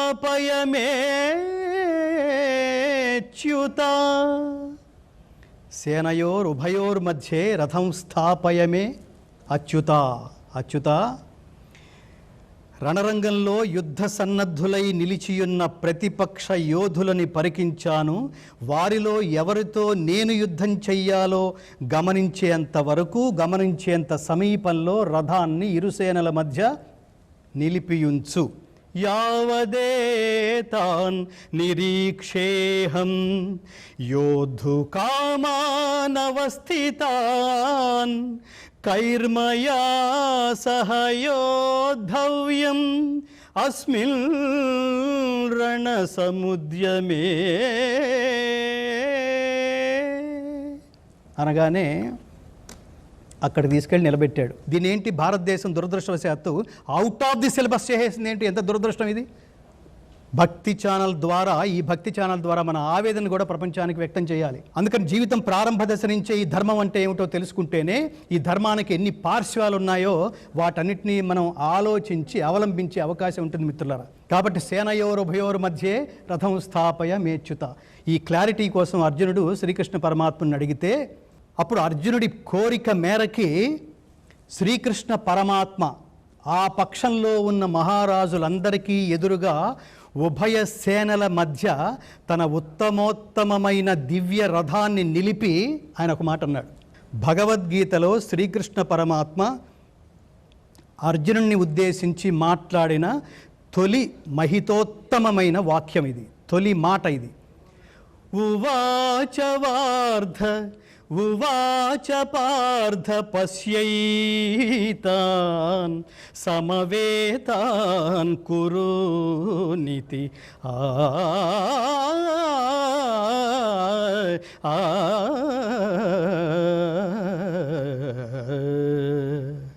చెప్పండి. ఉవాచ పార్థ పశ్యైతాన్ సమవేతాన్ కురునితి. ఏమన్నాడంటే, అర్జున నువ్వు చెప్పినట్టే నేను ఈ దివ్య రథాన్ని ఆ పక్షంలోని మహారాజులందరికీ ఎదురుగా నిలబెట్టాను. అర్జున కౌరవ వీరులందరినీ పరికింపు అన్నాడు. కౌరవ వీరులందరినీ చూడు, బాగా పరిశీలించు అని కృష్ణుడు మొదటి వాక్యాన్ని మొదటి అధ్యాయంలో అర్జున విషాద యోగంలో కృష్ణుడు అర్జునుడికి ఉపదేశిస్తాడు. చూశాడు ఒక్కసారి. ఇంటి దగ్గరేమో మనం నిన్న చెప్పుకున్నాం, ఇంటి దగ్గర ఏమన్నాడు, యుద్ధానికి వెళ్ళొస్తాను అన్నాడు. ఆల్ ది బెస్ట్ అన్నారు వాళ్ళు. థ్యాంక్ యూ సో మచ్ అన్నాడు ఈయన. బయలుదేరాడు. కానీ ఇక్కడికి వచ్చిన తర్వాత చాలా పవర్ఫుల్గా ఉన్నాడు. యుద్ధం ఎప్పుడు చేసేస్తాను అన్నట్టుగానే వచ్చాడు. అక్కడ నిలబెట్టమన్నాడు. రథం నిలబెట్టాడు. నిలబెట్టి ఒక్కసారి చూస్తుంటే వెనకాల సినిమాలో ఒక రికార్డింగ్,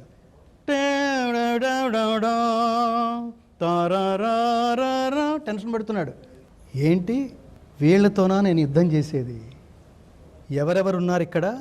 పార్థుడు ఉభయ సేనల యందు చేరి ఉన్న తండ్రులను, తాతలను, ఆచార్యులను, మేనమామలను, మామలను, సోదరులను, కుమారులను, మిత్రులను, బంధువులను అందరినీ చూచెను. శ్వశురాన్ సుహృదశ్చైవ సేనయోరుభయోరపి తాన్ సమీక్ష్య స కౌంతేయ సర్వాన్ బంధూనవస్థితాన్. అందరినీ చూచి నీరసపడిపోవడం ప్రారంభించాడు. హృదయం ద్రవించింది. వీళ్ళని చంపడం ఏమిటి అనే ఆలోచన మొదలైంది. అక్కడ అంటున్నాడు, సీదంతి మమ గాత్రాణి ముఖం చ పరిశుష్యతి వేపధుశ్చ శరీరే మే రోమహర్షశ్చ జాయతే రోమహర్షశ్చ జాయతే. కృష్ణ, సమర సన్నద్ధులై చేరి ఉన్న ఈ స్వజనులందరినీ చూచి నా సర్వాంగములను స్వాధీనము తప్పుచున్నవి.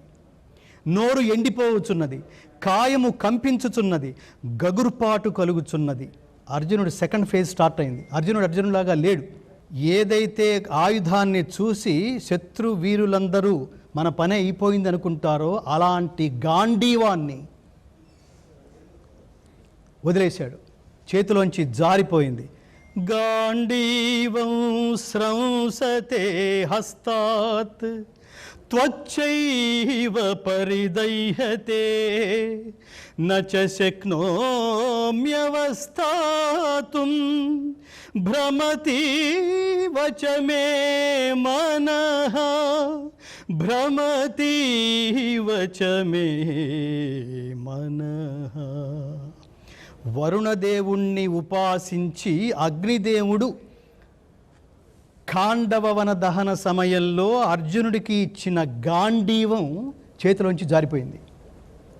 గాంధీవం స్రంసతే హస్తాత్ త్వచ్చైవ. త్వక్ అంటే దేహం, చర్మం.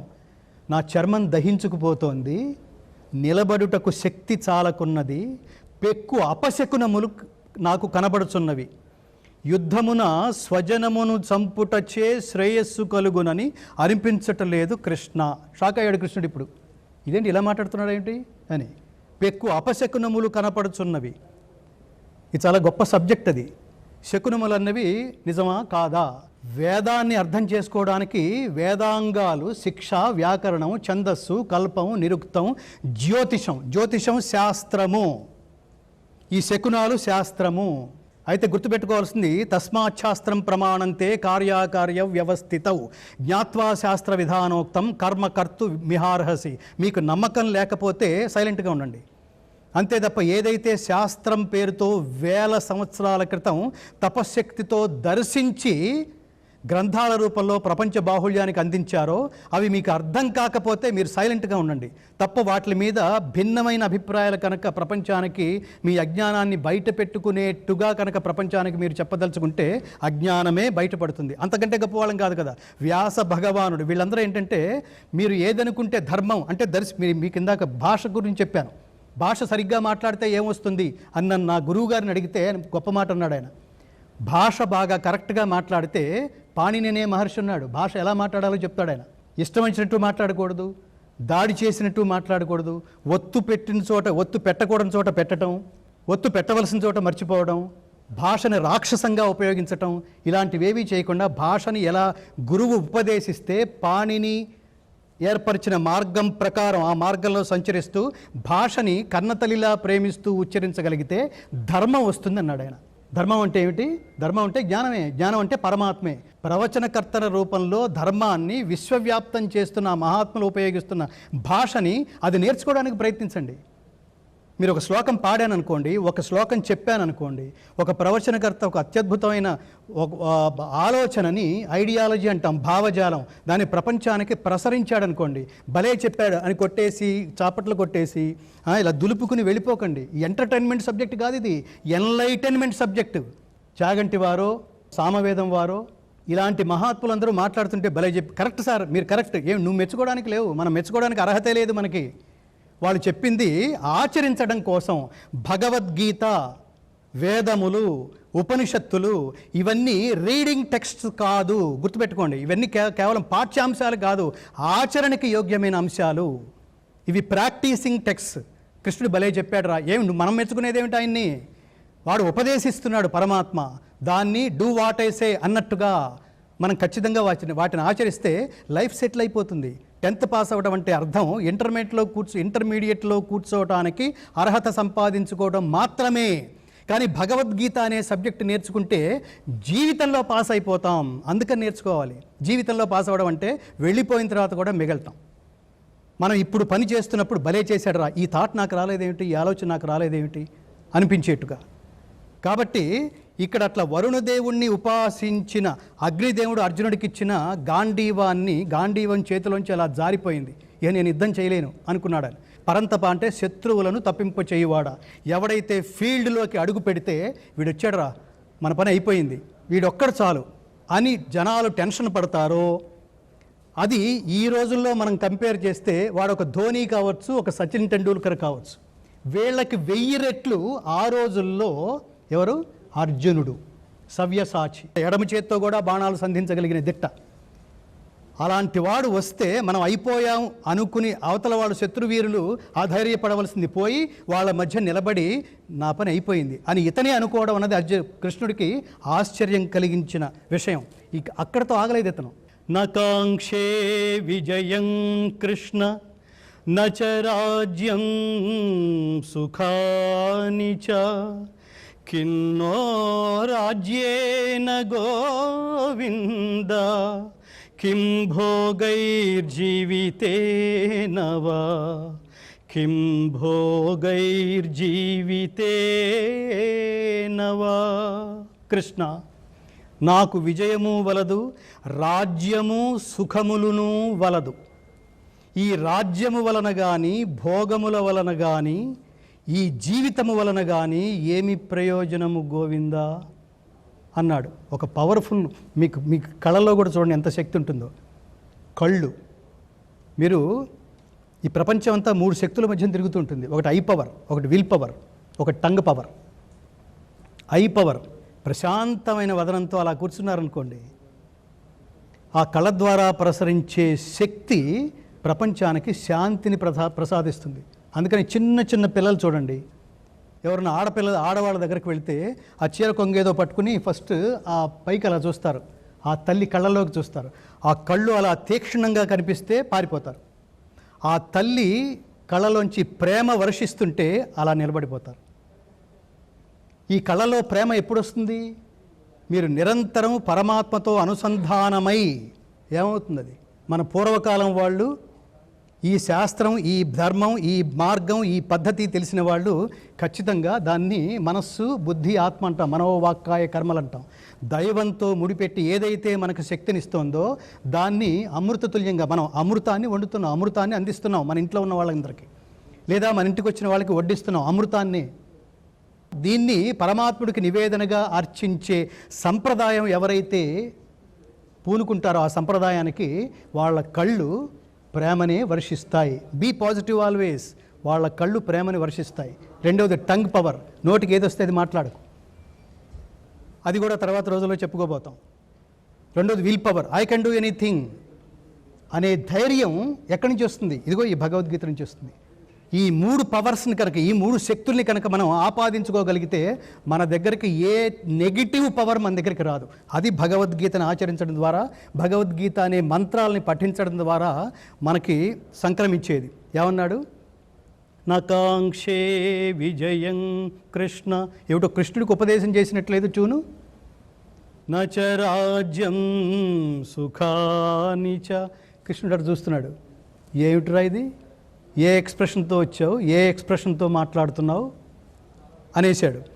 ఏషామర్థే కాంక్షితన్నః రాజ్యం భోగా సుఖాని చ తయిమేవ స్థితా యుద్ధే ప్రాణాంస్త్యక్త్వా ధనాని చ ప్రాణాంస్త్యక్త్వా ధనాని చ.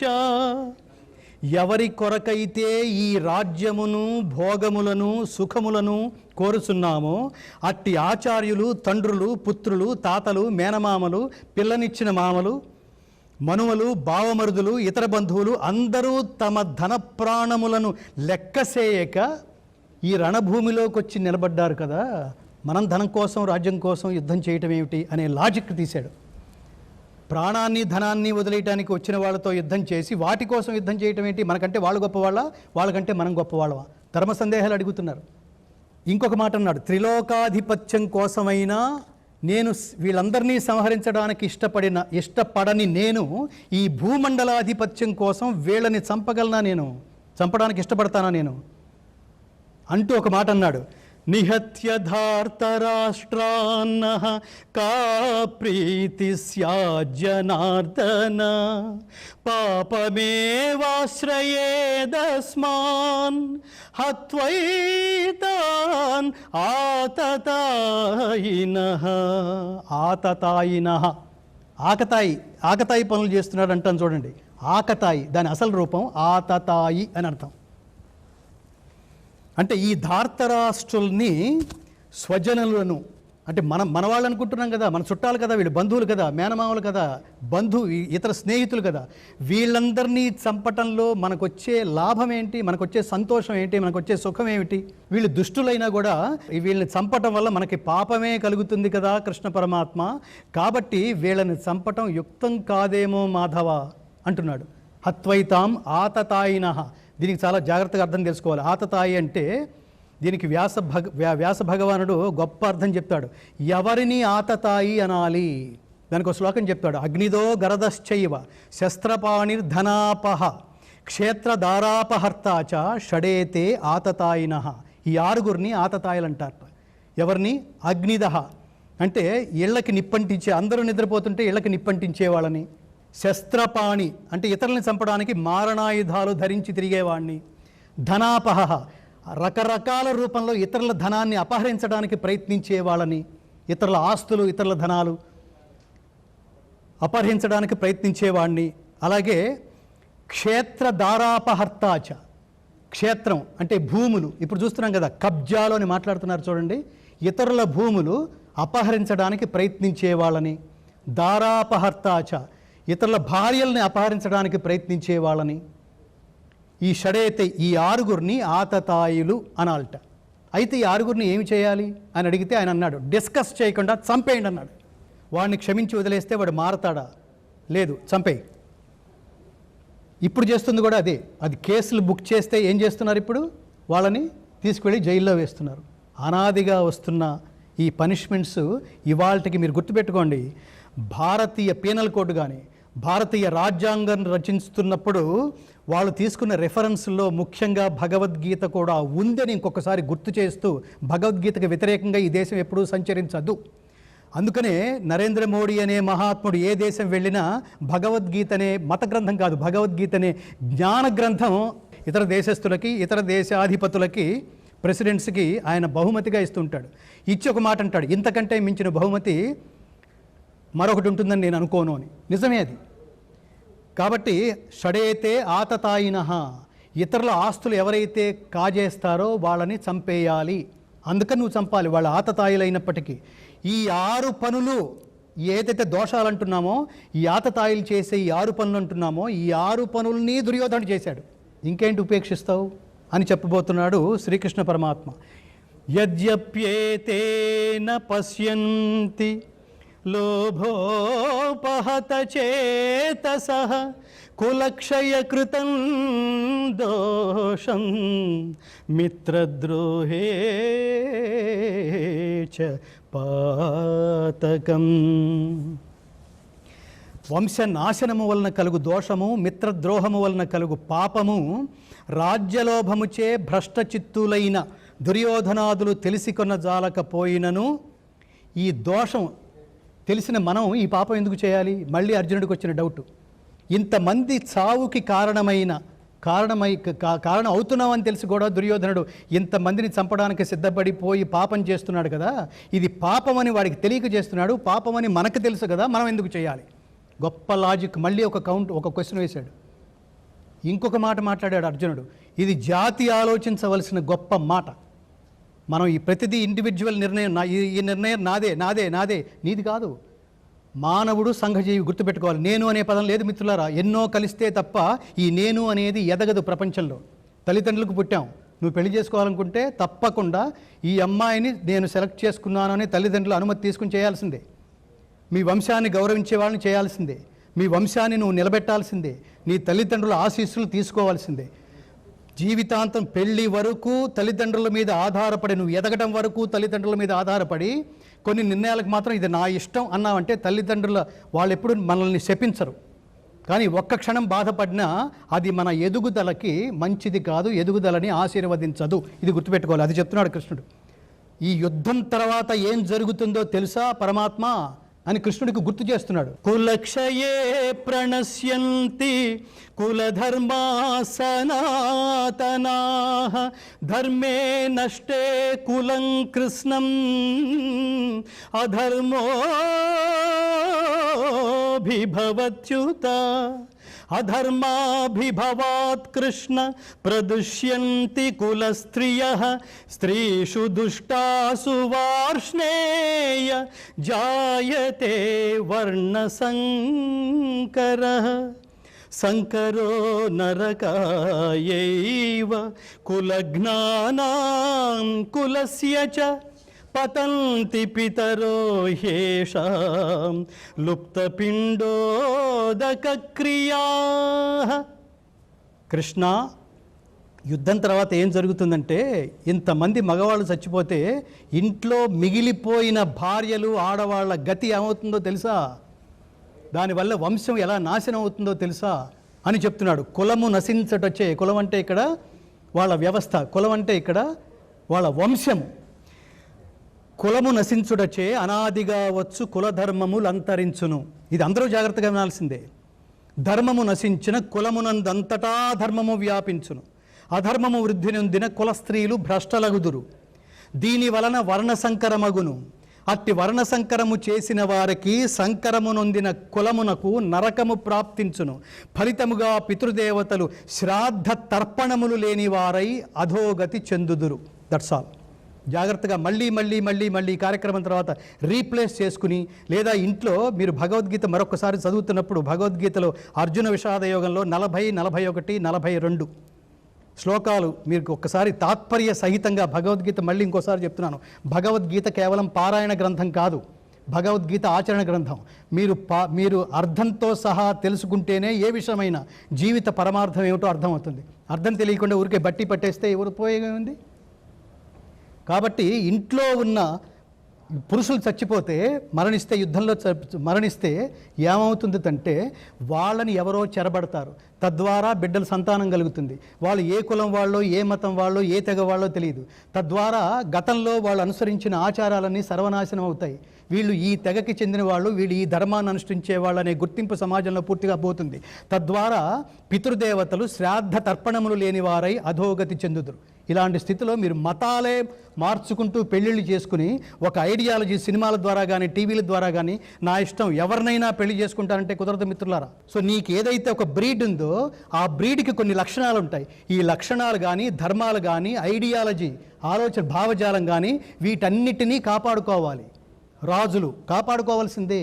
ప్రతి విషయాన్ని కూలంకషంగా చర్చిస్తూ వెళ్ళే భగవద్గీతలో అర్జునుడు ఇంత ఆందోళనకరమైన విషయాన్ని కృష్ణుడికి చెబుతూ యుద్ధం ద్వారా ఇన్ని దారుణాలు జరుగుతాయి ఉత్తర కాలంలో, వీటన్నిటికీ ఈ వర్ణ సంకరానికి ఈ పితృదేవతలు శ్రాద్ధ తర్పణాలు లేని వాళ్ళై అధోగతి చెందిన ఈ పాపం మందే అవుతుంది కదా అని అర్జునుడు అంటే, వృష్ణి వంశజుడు కాబట్టి స్త్రీషు దుష్టాషు వార్ష్ణేయ అని సంబోధించాడు శ్రీకృష్ణ పరమాత్మని అర్జునుడు.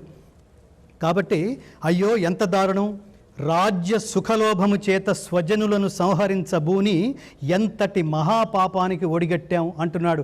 అన్ని లక్షల మంది అక్షౌహిణుల సైన్యం మధ్యలో ఉన్న తాత్కాలికంగా మోహగ్రస్తుడైన, మోహం అంటే అజ్ఞానం, మోహగ్రస్తుడైన అర్జునుడు. కాబట్టి చివరిలో అంటున్నాడు, యది మామ ప్రతీకారం అశస్త్రం శస్త్రపాణయః ధార్తరాష్ట్రారణే హన్యుః తన్మే క్షేమతరం భవేత్, తన్మే క్షేమతరం భవేత్. శస్త్రాస్త్రములతో పాటు ప్రతీకారేచ్ఛను పరిత్యజించిన నన్ను ఆ కౌరవులు వధించెదరుగాక, అదియును నాకు క్షేమతరమనియే భావింతును కృష్ణ, నేను ఇప్పుడు యుద్ధం చేయను అన్నాడు. దాన్ని సంజయుడంతా చెప్తున్నాడు. ఇంత బాధపడ్డాడు, ఆ మొదట్లో ఇంత టెన్షన్, ఇంత జ్ఞానంతో విలపించాడు, ఏది ధర్మమో తెలియక ఏం చేయాలో తెలియక ఇంత విలపించాడు అని చెప్తూ, ఏవముక్త్వార్జున సంఖ్యే రథోపస్థ ఉపావిశత్ విసృజ్య సశరంచాపం శోక సంవిఘ్నమానసః. ఏవముక్త్వార్జున సంఖ్యే రథోపస్థ ఉపావిశత్ విసృజ్య సశరంచాపం శోక సంవిఘ్నమానసః.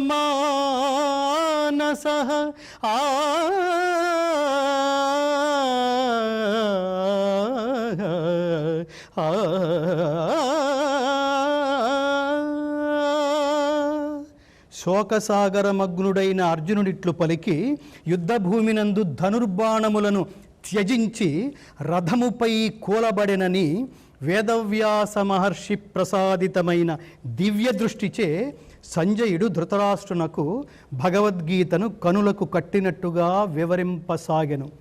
దివ్య దృష్టి ఏమిటి అంటే, యుద్ధం ప్రారంభం కాబోతున్నప్పుడు ఒక్కసారి ధృతరాష్ట్రుడు కొలువుకి వేదవ్యాసుడు వచ్చి, జరగబోతున్న సంగ్రామాన్ని నువ్వు దర్శించాలనుకుంటే నేను నీకు దివ్య దృష్టిని ప్రసాదిస్తాను అన్నాడు ధృతరాష్ట్రుడిని. అప్పుడు ధృతరాష్ట్రుడు చాలా ఆందోళనగా, నేను అంత ఘోర కలిని నా ఈ చక్షువులతో నేను చూడలేను, కానీ వినాలని మాత్రం అనుకుంటున్నాను. కాబట్టి నువ్వేం చేస్తావంటే, నాకు అత్యంత ఆంతరంగికుడైన సంజయునికి ఆ దివ్య దృష్టి ఇస్తే అతను నాకు జరిగిందంతా చెప్తాడు అన్నాడు. అప్పుడు దివ్య దృష్టిని సంజయుడికి ఇస్తూ ఆయన ఏమన్నాడు, యతో ధర్మస్తతో జయః అన్నాడు. ఏమన్నాడు? చెప్పండి, యతో ధర్మస్తతో జయః. అది కేవలం వాళ్ళకి మాత్రమే ఉపదేశించింది కాదు, ప్రపంచంలో ఎవరికైనా ధర్మం ఉంటేనే జయం ఉంటుంది. ధర్మంతో పాటు నువ్వు సంపాదించిన జయమే శాశ్వతంగా ఉంటుంది. జయం ఉన్న చోట అంతా ధర్మం ఉండకపోవచ్చు, కానీ జయం ఉంది. అక్రమ మార్గంలో వెళ్ళి కూడా నేను సక్సెస్ అయ్యాను అనుకునేవాడికి ఆ సక్సెస్ పర్మనెంట్ కాదు అనే అంతర్లీనమైన అర్థాన్ని కూడా తెలుసుకోవాలి. ఇక్కడ ఇచ్చిన దివ్య దృష్టి అంటే అర్థం ఏమిటంటే, సంజయుడికి వేదవ్యాసుడిచ్చిన దివ్య దృష్టి వలన యుద్ధరంగమునందలి సన్నివేశములంతటినీ అతడు ఈ దివ్య దృష్టి కారణంతో, ఈ శక్తి కారణంతో అతడు యుద్ధరంగంలో జరిగే సన్నివేశాలన్నిటినీ ప్రత్యక్షంగా చూడగలడు, వినగలడు, తెలిసి కొనగలడు. అలాగే ముందు కానీ వెనక కానీ, పగటి యందు కానీ, రాత్రి యందు కానీ, రహస్యమైనది కానీ, ప్రకటితమైనది కానీ, మనస్సు యందు ఉండేది కానీ, క్రియారూపమున పరిణమించేది కానీ, ఇవన్నీ అతనికి తెలుస్తాయి. ఇది కాక యుద్ధరంగంలో ఎటు నుంచి ఎటైనా సంచరించవచ్చు, ఏ ఆయుధము అతనిని స్పృశించదు ఈ దివ్య దృష్టి అనే శక్తి కారణంగా. కాబట్టి వీటితో పాటు ఎట్టి బడలిక కలగదు అని అతనికి దివ్య దృష్టిని ప్రసాదిస్తూ, ఎక్కడ ధర్మం ఉంటే చివరికి అక్కడే జయం సంప్రాప్తిస్తుంది అని చెప్పారు. ఇది ఓం తత్సదితి శ్రీమద్భగవద్గీతాసోపనిషత్సు బ్రహ్మ విద్యాయాం యోగశాస్త్రే శ్రీకృష్ణార్జున సంవాదే అర్జున విషాదయోగో నామ ప్రథమోధ్యాయ. ఎందుకు ఈ పేరు వచ్చిందంటే, భగవంతుడైన శ్రీకృష్ణ పరమాత్మ చేతే ఉపదేశించబడుట వలన దీనికి భగవద్గీత అని పేరు వచ్చింది. సో వేదాంతాలని సంగ్రహించి చెప్పి ఉన్నందువలన దీనికి ఉపనిషత్ సారమని పేరు వచ్చింది. అలాగే పరబ్రహ్మాన్ని తెలిపేడి విద్య కావున, అంటే ఆయన చేరుకోవటం ఎలాగో, పరమాత్మని చేరుకోవటం ఎలాగో చెప్పే విద్య కాబట్టి దీనికి బ్రహ్మ విద్య అని దీనికి పేరు వచ్చింది. అలాగే ఆత్మానాత్మ వివేకాన్ని స్పష్టపరిచే సాంఖ్యయోగము, కర్మయోగము చెప్పబడి ఉన్నందున దీనికి యోగ శాస్త్రమని. శ్రీకృష్ణార్జున సంవాదం, the dialogue between Srikrishna and Arjuna, కాబట్టి ఇది శ్రీకృష్ణార్జున సంవాదం అని దీనికి పేరు వచ్చింది. అలాగే ప్రతి అధ్యాయం నందు పరమాత్మను చేసే సంవిధానం ఒక్కో యోగంగా వర్ణించబడింది కాబట్టి ఇది అర్జున విషాద యోగము. తర్వాత ప్రతి అధ్యాయానికి యోగము యోగము యోగం. కాబట్టి మనం ప్రారంభంలో చెప్పుకున్నట్టు భగవద్గీతని వయో వర్గ లింగ విభేదాలకు తావు లేకుండా సర్వులు, దేశకాల జాత్యాదులకు అతీతంగా సర్వులు ఆచరించి, పఠించి, ఆచరించి తరించవచ్చు. కాబట్టి తెలిసినా తెలియకపోయినా ప్రకృతి శక్తుల ప్రభావం మన మీద ఉంటుంది. కాబట్టి దీని తర్క కుతర్క వితర్కాలకి తావు లేకుండా ప్రతి ఒక్కళ్ళు దీన్ని పఠించి, ఆచరించి పరమాత్ముడి అనుగ్రహం పొంది తరింతురు కాక. జై శ్రీకృష్ణ, జై శ్రీకృష్ణ. భగవద్గీతలోని మొదటి అధ్యాయంలో అర్జున విషాద యోగాన్ని తన చక్కటి గంధర్వ గానంతో ఆ శ్లోక తాత్పర్యాలను మనందరికీ వివరించిన శ్రీ ఎల్వి గంగాధర శాస్త్రి గారికి భక్తి టీవీ తరపున ధన్యవాదాలు తెలియజేస్తున్నాం. ఇది ఈనాటి సంపూర్ణ భగవద్గీత కార్యక్రమం. ఇక కార్యక్రమాన్ని ముగించే ముందుగా చిన్న కృష్ణ భజనతో ముగించుకుందాం. గురువు గారిని ప్రారంభించవలసిందిగా మనవి. సర్వోపనిషదో గావో దోగ్ధా గోపాలనందనః పార్థో వత్సః సుధీర్భోక్తా దుగ్ధం గీతామృతం మహత్. దుగ్ధం గీతామృతం మహత్. ఉపనిషత్తులన్నీ గోవులు. గోపాలనందనుడైన శ్రీకృష్ణ పరమాత్మ పాలు పితుకువాడు. అర్జునుడు లేగదూడ, మహత్తరమగు గీతామృతము పాలు. సద్బుద్ధి కల జిజ్ఞాసవులే ఆ పాలను త్రాగువారు.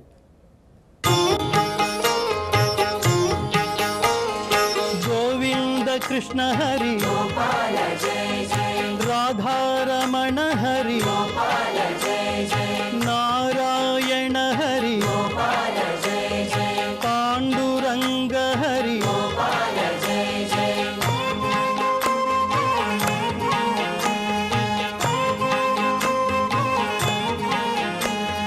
శంఖ చక్రధర ఆశ్రిత వత్సల జయ ద్వారకాధిపతి విశ్వమంగళ విభో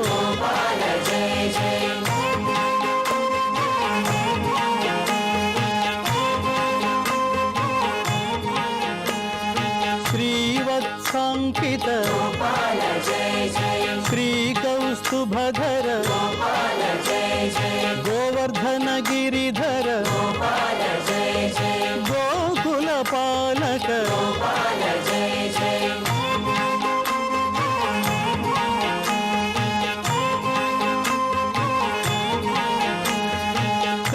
कंसदर्पहारी कालीय मर्दन दुष्ट शिक्षण हरि भव भय भंजन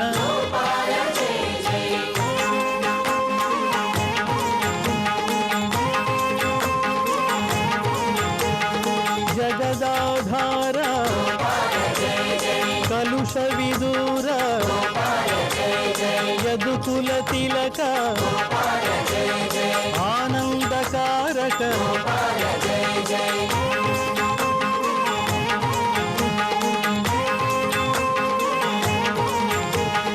नवनीत चोर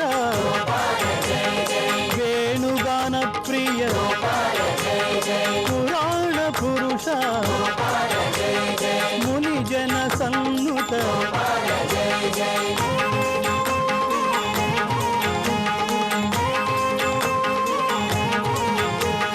दुःख विमोचन आनंद नंदन ज्ञान प्रदायक मोक्ष प्रदायक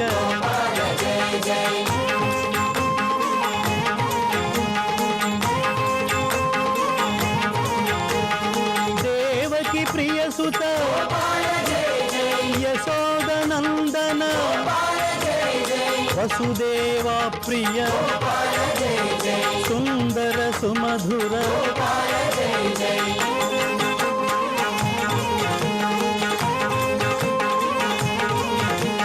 गीताचार्य हरि करुणा सागर मकर कुंडलधर वृंदावनचारी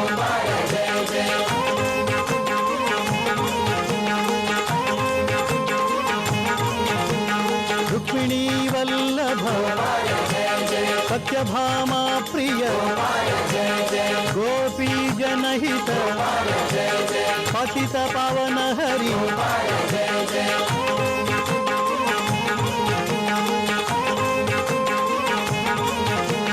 हरे राम राम राम हरे हरे हरे कृष्ण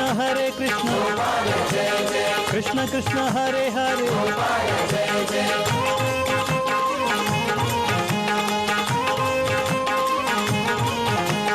मुकुंद मां पाहि गोविंद मां पाहि मुरारी मां पाहि माधव मां पाहि गोविंद कृष्ण हरि गोपाल जय जय राधा रमण हरि गोपाल जय जय जय श्री कृष्ण भगवान की सर्वेपि सुखिनः सन्तु सर्वे सन्तु निरामयाः सर्वे भद्राणि पश्यन्तु मा कश्चित् दुःखभाग् भवेत् स्वस्ति प्रजाभ्यः परिपालयन्तां न्यायेन मार्गेण महीं महिषाः गोब्राह्मणेभ्यः शुभमस्तु नित्यं लोकाः समस्ताः सुखिनो भवन्तु असतो मा सद्गमय तमसो मा ज्योतिर्गमय मृत्योर्मा अमृतंगमय ओम शांति शांति शांति जय श्री कृष्ण जय श्री कृष्ण जय श्री कृष्ण जय श्री कृष्ण जय श्री कृष्ण।